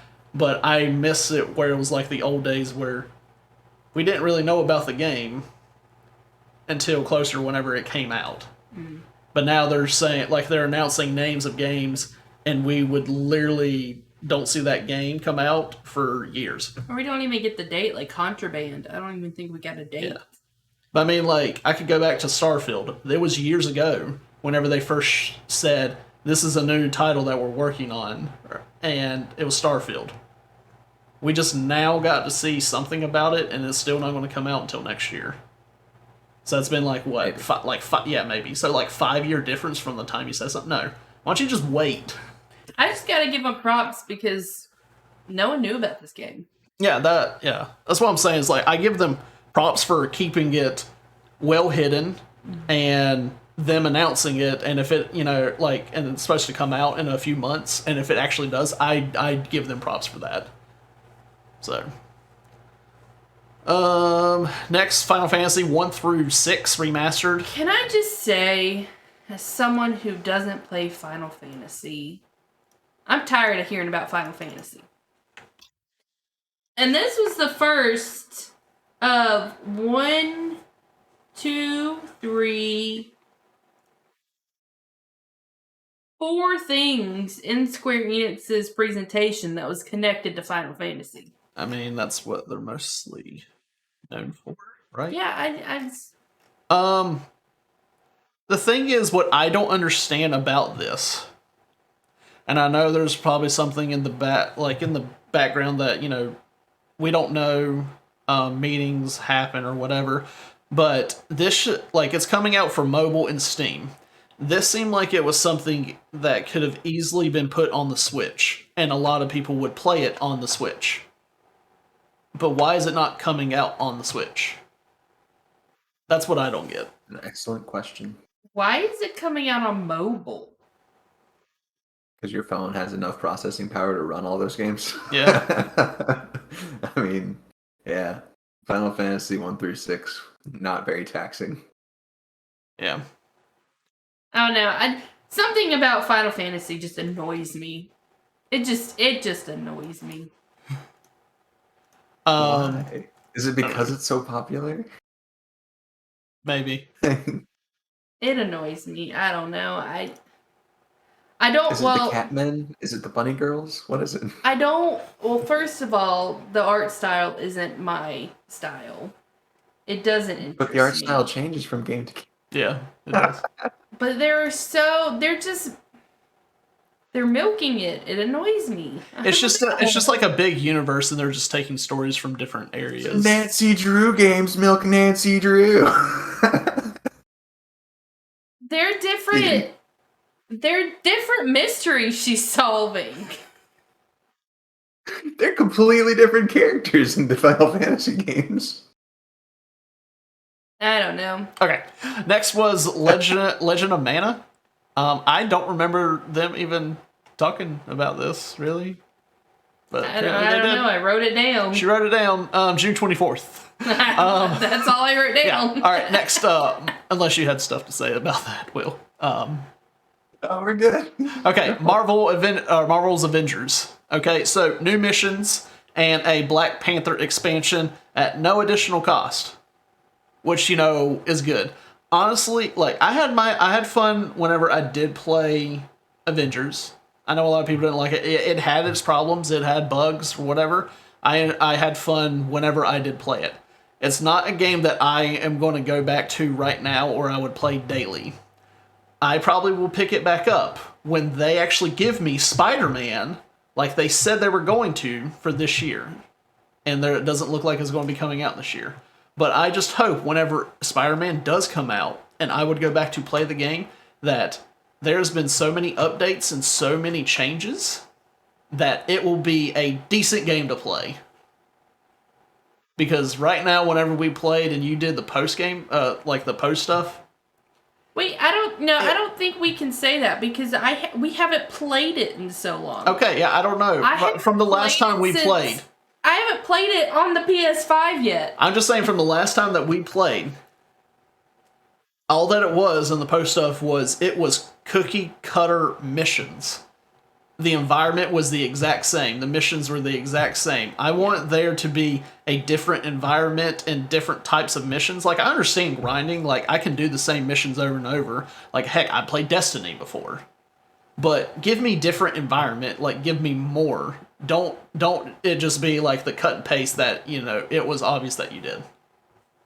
So, I'm just hoping that later down the line, like in a year or something, that it will be a somewhat decent game to play. It may be now. We just don't know. We don't know yet. But yay, Black Panther. Yay, Black Panther. And I'm pretty sure Black Panther was something they pushed to do ahead of time. Chadwick. After Chadwick passed away. Like, I think it was something that they weren't planning on doing so soon. But after that happened, they pushed that forward for them to do. And I appreciate that. So. Then they talked about some mobile games. Oh, I miscounted. I missed a Final Fantasy when I counted. Anyway. I'm not big on mobile games, so I'm not going to be talking really much about this. I don't know about you, Will. Okay. The only one that was really interesting was Nier Reincarnation. Okay. Yeah, they had Hitman Sniper, that one. Yeah, go on. Sorry. It's just because the Nier series is good, and very interesting, and the lore around it's awesome.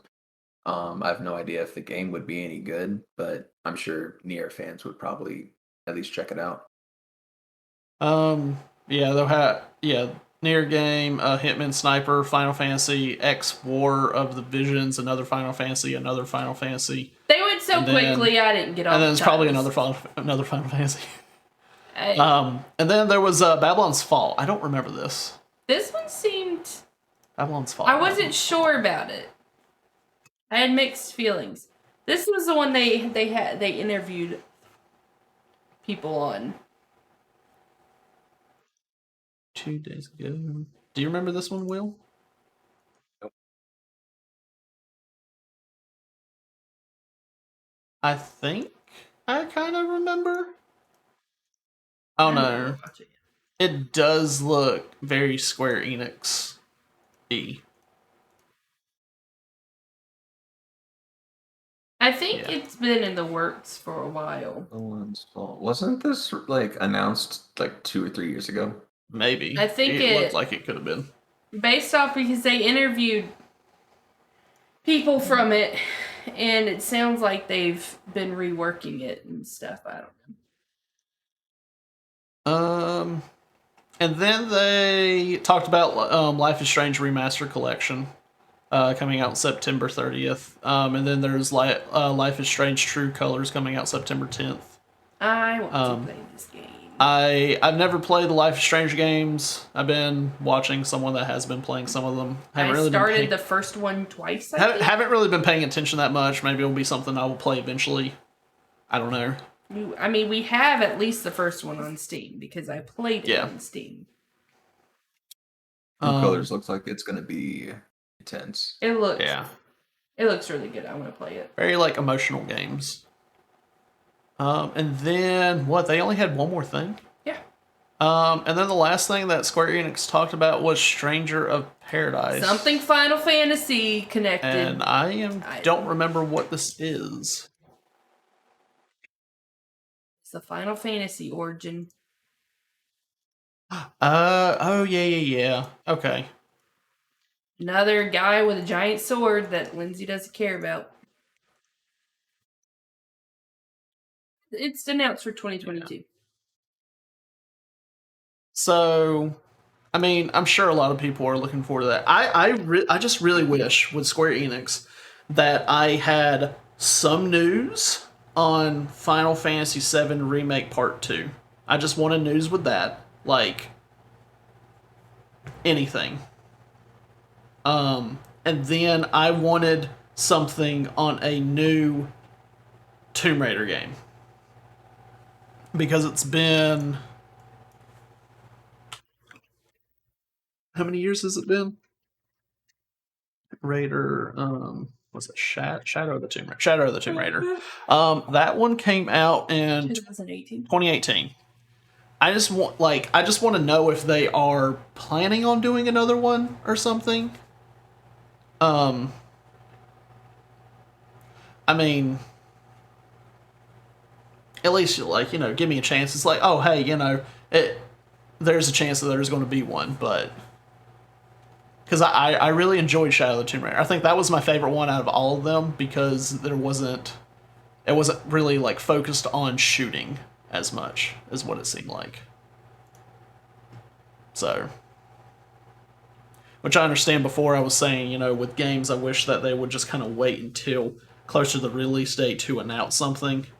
But I just thought, it's been a little while that maybe they would have announced, with the Tomb Raider, but they didn't. Well, are we good to move on to Nintendo? Okay, Yeah. so Nintendo, which I would say. I will warn you that Nintendo went so dang fast. I had a hard time. Yeah, Nintendo went through it quick, but I will say with Nintendo, I feel like they did the. I mean, if we want to compare amongst all of them, I feel like Nintendo, did the best. I don't know. I was disappointed in Nintendo, but So they started out with announcing a new character for Smash Brothers. It's a character from Tekken. I don't remember his name. do you know it will? It was not one that I played because I remember when we talked about Tekken before, I played the character that was more like a Bruce Lee character. And all my Tekken experience has been in the arcade. Yeah, Kazuya Mishima. I think he was the main character of a couple of the games. Most of the games I played, his son, Jin Kazumasa or whatever his name is usually the main character. But I think most people were probably expecting Heihachi, which is this dude's dad. So Okay. like the main characters are like granddad, dad, and then son through like the Tekken games, and then there's like the daughter and all that. But it's this family. So he's the middle, he's the dad, and they put him in the game, which is cool. But I think most people were probably expecting Heihachi or maybe Jin. I was expecting Jin, but that's because I played most of the games with him as the main character. Uh, but yeah, this is exciting. I'm really happy about it. They added Heihachi to that PlayStation game I was talking about actually earlier, the PlayStation All Stars or whatever. Okay, yeah. Which is PlayStation Smash. So that may be why they didn't put him in and they put his son in instead. But this is a good addition, and it'll probably give some of the fighting game characters that are already in the game a little bit of a run for their money because they play so differently. They're sometimes hard to counter, at least for me and some of my friends. So this is exciting. It's really, really, really exciting. And it may open the door for other Tekken characters to get into Smash, like Yoshimitsu and King or Armored King. Or Eddie Gordo and just have a dude doing capoeira. Oh, yeah.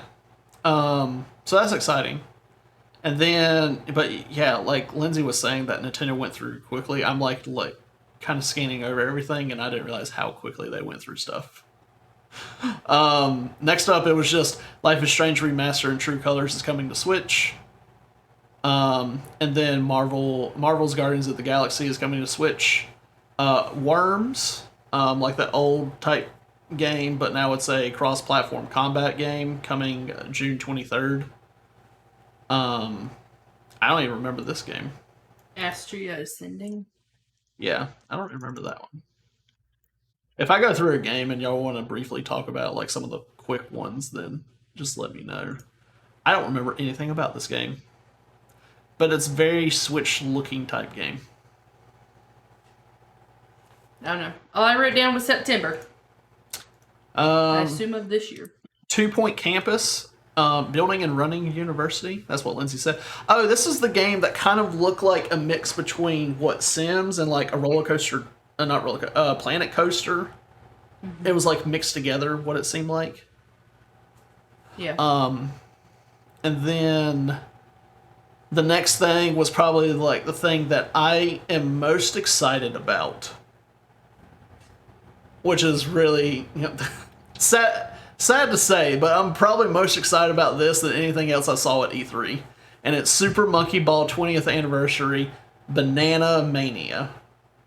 Because I played the mess out of the first 2 Super Monkey Ball games. And I even, like, a couple years ago, I got the Super Monkey Ball, like, Banana Blitz game or something. And I played it last year or something, and I'm like, man, this is not as good as the old ones. Like, they added boss battles and stuff to it. It was just weird. But when I saw Super Monkey Ball, and it was just like 1, 2, and then Deluxe, wherever the Deluxe one is. Yeah, they showed all of them, but then with the actual game, it was just the first 2 and then Deluxe. I want to play the mess out of that. There's still probably some, like, I remember the expert levels. I didn't get past all the expert levels. But I want to go back and I want to play it. I'm so looking forward to that. And that's coming out in October. And then next up, okay. This one was confusing. It was Mario Party Superstars. Now, when I saw this Mario Party, I was like, oh, finally, they're adding stuff to the Mario Party. They're giving us, new boards. The online play is better or whatever. And it turns out it's not a DLC. Like... Yeah, it's just a new game. But, like, why? Like, the other Mario Party just came out not too long ago. Why didn't they... And they just recently made their online better, where you can actually play actual Mario Party online with other people instead of just the mini games. But now they're just going to come out with a brand new Mario Party that's just like the old stuff. It could have just been too much stuff for a DLC. Yeah, just like the Guardians of the Galaxy game. It was too much just for a DLC, so they had to make... Oh, am I not supposed to share my theory? That's where that game came from. But no, so no one knew about it. That's why it came out so fast. But yeah, so whenever I found out that it's not a DLC, I'm like, well, screw it. I'm just going to get rid of the Mario Party that I have, the latest one, and I'm just going to get this one because this one, it has the old mini games that I remember doing from the past ones, and it has the online play that I want. It has those boards, so I'm looking. You don't have to get rid of the game. Wait, what, the most recent Mario Party? I don't remember which one it is. Yeah, you don't have to get rid of it. Probably wouldn't play it. Super Mario Party? Yeah, we rarely play it now. Super Mario Party. I had kind of fun with it or whatever. I just wish it had it it only has 3 or 4 boards or something. Three? I can't remember. We unlocked 3. I don't know if there was a 4th that we just couldn't unlock or what. Yeah. And then the 7 boards. And the mini games, they were, I don't know what, the mini games, it just didn't seem like they really hit. So that's why I'm really looking forward to this new one. I'd never played Mario Party before that game, so I liked it.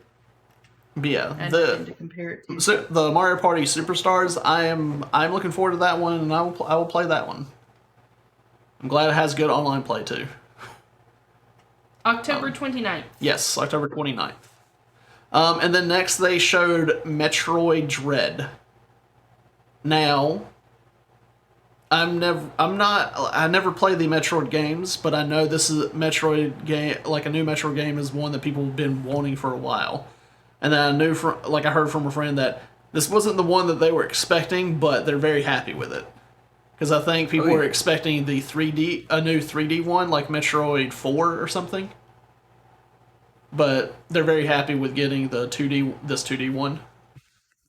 Yeah. So it's pretty great. It's pretty great. I think the last 2D Metroid we got was 19 years ago. 5 years ago, something like that. And then the one before that was like 20 years ago or something like that. It was insane. The one that I think our friend said that the one that was like 5 years ago was just like a remake of an older one. Yeah.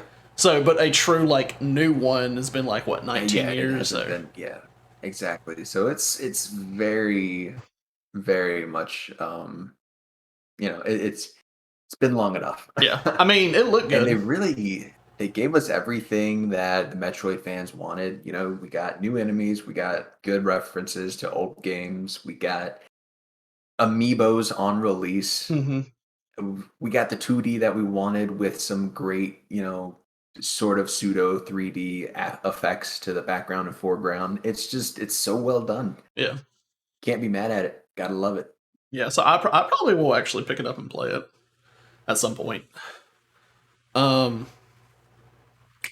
those the amiibo figures, they look really good. I know you brought them up, but they look really good. And then let's see, stuff that was back on Switch, Just Dance 2022, Cruisin' Blast, I don't remember that one, and then Dragon Ball Z Kakarot is coming out in September for the Switch. And then there was more talk about the Mario Golf Super Rush, which is coming out later this month. Battle Gold mode, Golf Adventure mode with I don't know if that's supposed to be Battle Gold or Battle Golf. I don't know. And then free updates are planned and will be added. I'm looking forward to this. I know before on the podcast I mentioned that I played like the Mario Golf 64 and I enjoyed it. I think I played the Mario Golf on the GameCube if there was one on the GameCube. But I enjoy it. I'm still waiting the day for them to bring back another Super Mario Strikers. I want another Mario soccer game. That comes out next Friday, June 25th. Tsubasa, man. Captain Tsubasa. But yeah, Mario Golf, if you like it and you've been waiting for it, I mean, this one looks really good. And then next up was Monster Hunter Stories 2, Wings of Ruin. I have nothing to say with like Monster Hunter. It's just not my thing. This trailer threw me off so much because I think this was when you were streaming it and I had put my headset down and I was like doing something on this screen and I looked over and I saw the creation, armor creation, and I was like, that looks like Monster Hunter. And then I started paying attention and it was saying you could like get eggs and raise monsters and stuff. I was like, is this like, what is this? I was like, it's Pokemon, but it's kind of like Monster Hunter. And then at the end, it was like Monster Hunter Stories. I was like, oh, it is Monster Hunter Pokemon. Cool. Okay. Because that's basically what it is. Because I know you said Pokemon in the Monster Hunter world. I know you said Monster Hunter Pokemon. I'm like, oh, really? Okay. The guy in this trailer kept calling it Monsty. Kept calling it the Monsties. That's what confused me because no one ever calls them Monsties. I was like, what's a Monstie? Is this a new Pokemon? What is this? This looks like Monster Hunter. I was getting really annoyed every time he said the word Monstie. I'm like, stop. Maybe that is a thing that people who play Monster Hunter say, but I've never heard any of my Monster Hunter friends say Monstie. So maybe he's trying to make it a thing, and people aren't just catching on. It's not a thing. Stop trying to make it a thing. Yeah. After that was the Wario game. Most confusing. Okay, they had a Wario game like this back in the day, right? Get it together. Yeah, WarioWare. It's just Nintendo being trolls, and I love it. I love every second of it. It looks like I said this in his chat yesterday, but he didn't read it. It looks like a mobile game I would get an advertisement for while playing a different mobile game.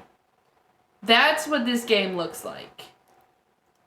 It's like a collection of flash games or random things from Yes. like the Impossible Quiz back in the day. It's just like, what are we doing? Yes, Oh, you that have to pull the chain to like open a plug or something. Like, it's just random stuff that they And just chucked into a I game, and it's really chaos. hope. And and they they slapped Wario's name on it, and it's beautiful. I they love it. had old ones of it because I remember I'm like I feel like they've had an old Warrior game like this before, and they have. Yeah, So yeah, it's just Nintendo trolling and making Wario chaos. It's great. It's a $50 game. people will Yeah, buy see, it. it's not $70. Yeah, it's not $70. I think Nintendo does theirs at 60 is their normal. Cause like Yeah, but it is one of those like impossible quiz type games. Mario where- Golf will be $60. But still, I would pay $20 and play this game. I will not pay $50 and play It's this definitely Yeah. worth $20, 20. maybe 30, but 20 100%. Yeah. So maybe that would just be one you have to wait, see if it goes on sale, if it ever does. Also, who's the new Or- voice actor for Wario? Because that was terrible. Oh, I have no idea. These next couple games, I don't remember. This next one, do you know anything about this one? Shin. Shin Megami Tensei 5? Yeah. All right, Yeah. go for it. Talk about it if you know it. I mean, Shin Megami Tensei is a really good series, and this game looks like it's just going to be an excellent addition to the series. You go around catching demons, sort of, I guess kind of like Persona 5. Did you watch Alex stream in that? Some Very of it. similar to that, where you just kind of attack the dudes, and then you have to kind of coerce them into joining you. Yeah, either by beating them or talking them down, and sometimes you have to defeat a certain enemy multiple times to get them to join you. And then you can take those demons and combine them into more powerful ones, and then you battle with them. It's like really edgy Pokemon, but with demons instead of cute little animals. Okay. It's really, really good. It's fantastic, and I'm kind of looking forward to this. It being a Switch exclusive is a little annoying because I don't have a Switch. My roommates have a Switch, but other than that, yeah, looks phenomenal.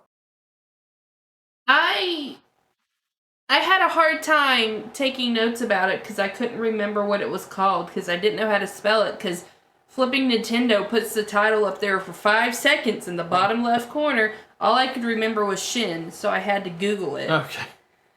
The same with the next one. Yeah, I don't know how. Danganronpa.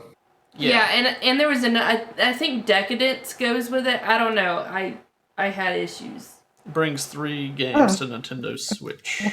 I don't know anything about this game. I've literally never heard of it. Yeah, But it has 3 games.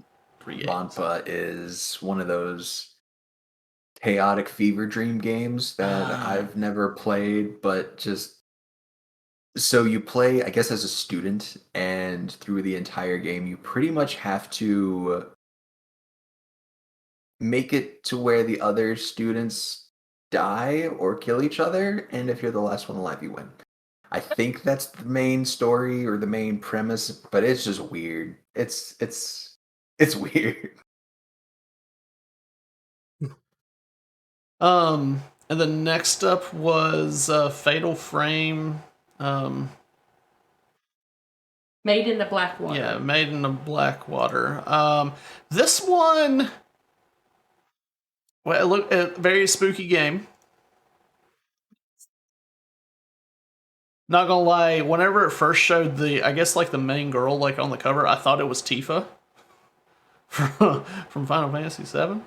But it's not. I don't remember what all you had to do in this game, but it looks really creepy. It's a survival horror game. 5th main entry in the Fatal Frame series. It looks really creepy. I don't know if it was remastered or what, or it just came out on Switch because it originally came out in 2014. Oh, that's why it didn't. Graphics didn't look. So I guess it was great. just coming to Switch. Okay. Yeah, it was a Wii U game. I gotcha. And then games and DLCs coming soon. Doom Eternal expansion, Tony Hawk's Pro Skater 1 and 2 on June 25th. And Strange Brigade? Yeah. And then they touched a little on Mario Rabbids Spark of Hope, which we talked about that earlier with Ubisoft. Advance Wars 1+2 Reboot Camp. Yo, Will, I think during the stream you were all about this. Yes. Yes. Yes. So, Advance Wars, again, I don't know if Advance Wars was only on the Game Boy Advance, but I remember they were part of the series of games that just were called Advance something because they were on the Game Boy Advance. It's basically, I think, what like Fire Emblem or whatever. You have all of these, except it's modern military. But you have generals that all have their own unique sort of ability, and then you create your base. You have aerial units that you make at the airport, and Okay. soldiers and tanks and things, and you have all these different types of units that all have different affinities and get benefits from different environments, and you battle. And it's really, really good, and it has a lot of nostalgia for me because it was the field trip game. Whenever we would go on field trips or whatever, I had long car rides. We'd pass one person's Game Boy around because you only needed one Game Boy to play a game with 4 people. You just passed it around and everyone took their turn. It was great. Yeah, Advance Wars was just so freaking good. And the fact that they like updated everything, remastered it, I'm just so excited. This was maybe my favorite thing of E3 just because it hit my nostalgia and it looks like they did it really well. Is this going to be the thing to convince you to get a Switch? Possibly. I mean, I'm gonna actually be making money soon, so I won't need convincing to get a Switch. I'll probably just grab one because I've needed one for a while. But yeah, if I get a Switch, this is definitely one of the first games I'm getting. And the next was Hyrule Warriors expansion. Oh, yeah, you get to play as a big robot. Yeah, I didn't even play the Hyrule Warriors, so I mean I probably won't. It's pretty good. Oh, do you have it, or did you just try like the beta whenever they had like the demo? Oh, okay. Yeah. I assume it's better when you're playing with other people and not by yourself. Yes, because I mean almost every hack and slash Dynasty Warrior type game is always going to be better with someone else. Playing through them solo is very arduous and just kind of like, all right, I'm gonna mow through all these guys, kill this dude, whatever. Yeah. But for some reason, playing it with another person makes it such a better experience. And I don't know why, but that's how I feel about all of those games. I know we've talked about it before. Because I know I've said that I played the Fire Emblem one, and I played it a little bit, and then I just kind of got bored. Because it was exactly what you said. It's like, go here, and you're just mowing down a bunch of people.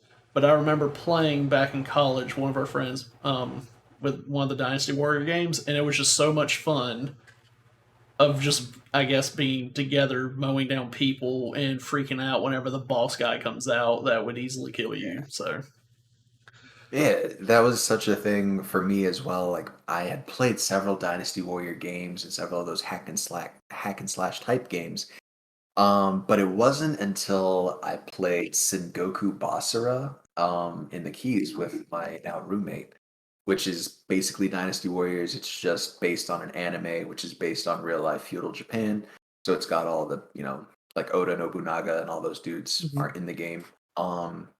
It was really freaking good. Like, it was so entertaining to have 2 people doing it, and I don't know why specifically those types of games I just can't get into by myself. Yeah. Then they showed more of Skyward Sword HD. And it's like the origin story of like Legend of Zelda or whatever. Is that what Skyward Sword is? I think that's what they said during the trailer. I'm just not hyped for it. I never played Skyward Sword, but I don't know what it is about this, but I'm just not. Keep putting fake right-handed Link in your trailers to see if you'll get me to play one of your games. Ain't gonna happen. Ain't happening. And then they showed a Game and Watch for multiple Zelda games. So confused about That's this really cool. Game and Watch thing. It's really cool. I just wish like they had Link's Awakening on there, and they just last year, the year before or something, they came out with like that remastered of Link's Awakening for the Switch. I just really wish they would have taken the older games and remastered it like they did Link's Awakening. I absolutely love that art style that they did for it. The gameplay was so good. I had so much fun playing that game, and I wish they would do that with some of the older Legend of Zelda games. Because I didn't really play them, and I don't know if I would get into them now, honestly. But I kind of want to know how much this thing is. Because it comes with old games. There it is. I'm glad they're bringing back the whole Game and Watch thing. It's $50. Oh yeah, dude, that's nice. It's $50 for this thing, and I guess it's just it's just that it has those games built in. So do you actually play them? Yeah. Yeah, you'll go through. Yeah, you have those 3 games, but yeah, it's 3 old games on a thing for $50. Oh, Which Nintendo used to do that with the Game and Watches, so I'm glad that they're bringing Game and Watches back. Maybe they're gonna be doing that a lot more. And then for their big announcement, and I want to go in with what, or should I talk about their big announcement, or what I'll talk about what I was expecting afterwards. Their big announcement was Breath of the Wild 2, and that it's aiming for 2022. I mean, this was expected to hear something. I'm looking forward to playing Breath of the Wild 2, but I don't know. There was just something with it, or what? It still had like the same map that it did before. What it kind of seemed like, what it looked from what it looked, but then they had like a floating island. So it's just going to expand it upwards, right? Is that all it really was?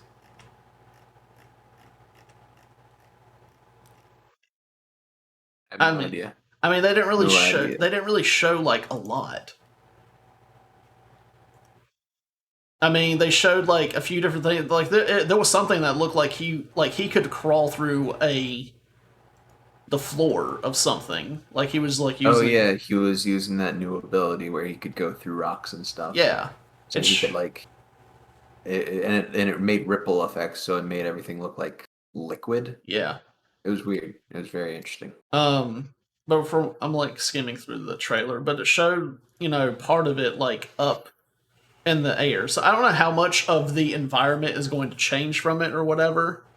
I mean, I'm looking forward to playing it or whatever. I had so much fun playing the other one, though. I really I played it like a year or 2 after it came out. Is whenever I actually sat down and played it. But yeah, looking forward to that. But they're aiming for it to be 2022.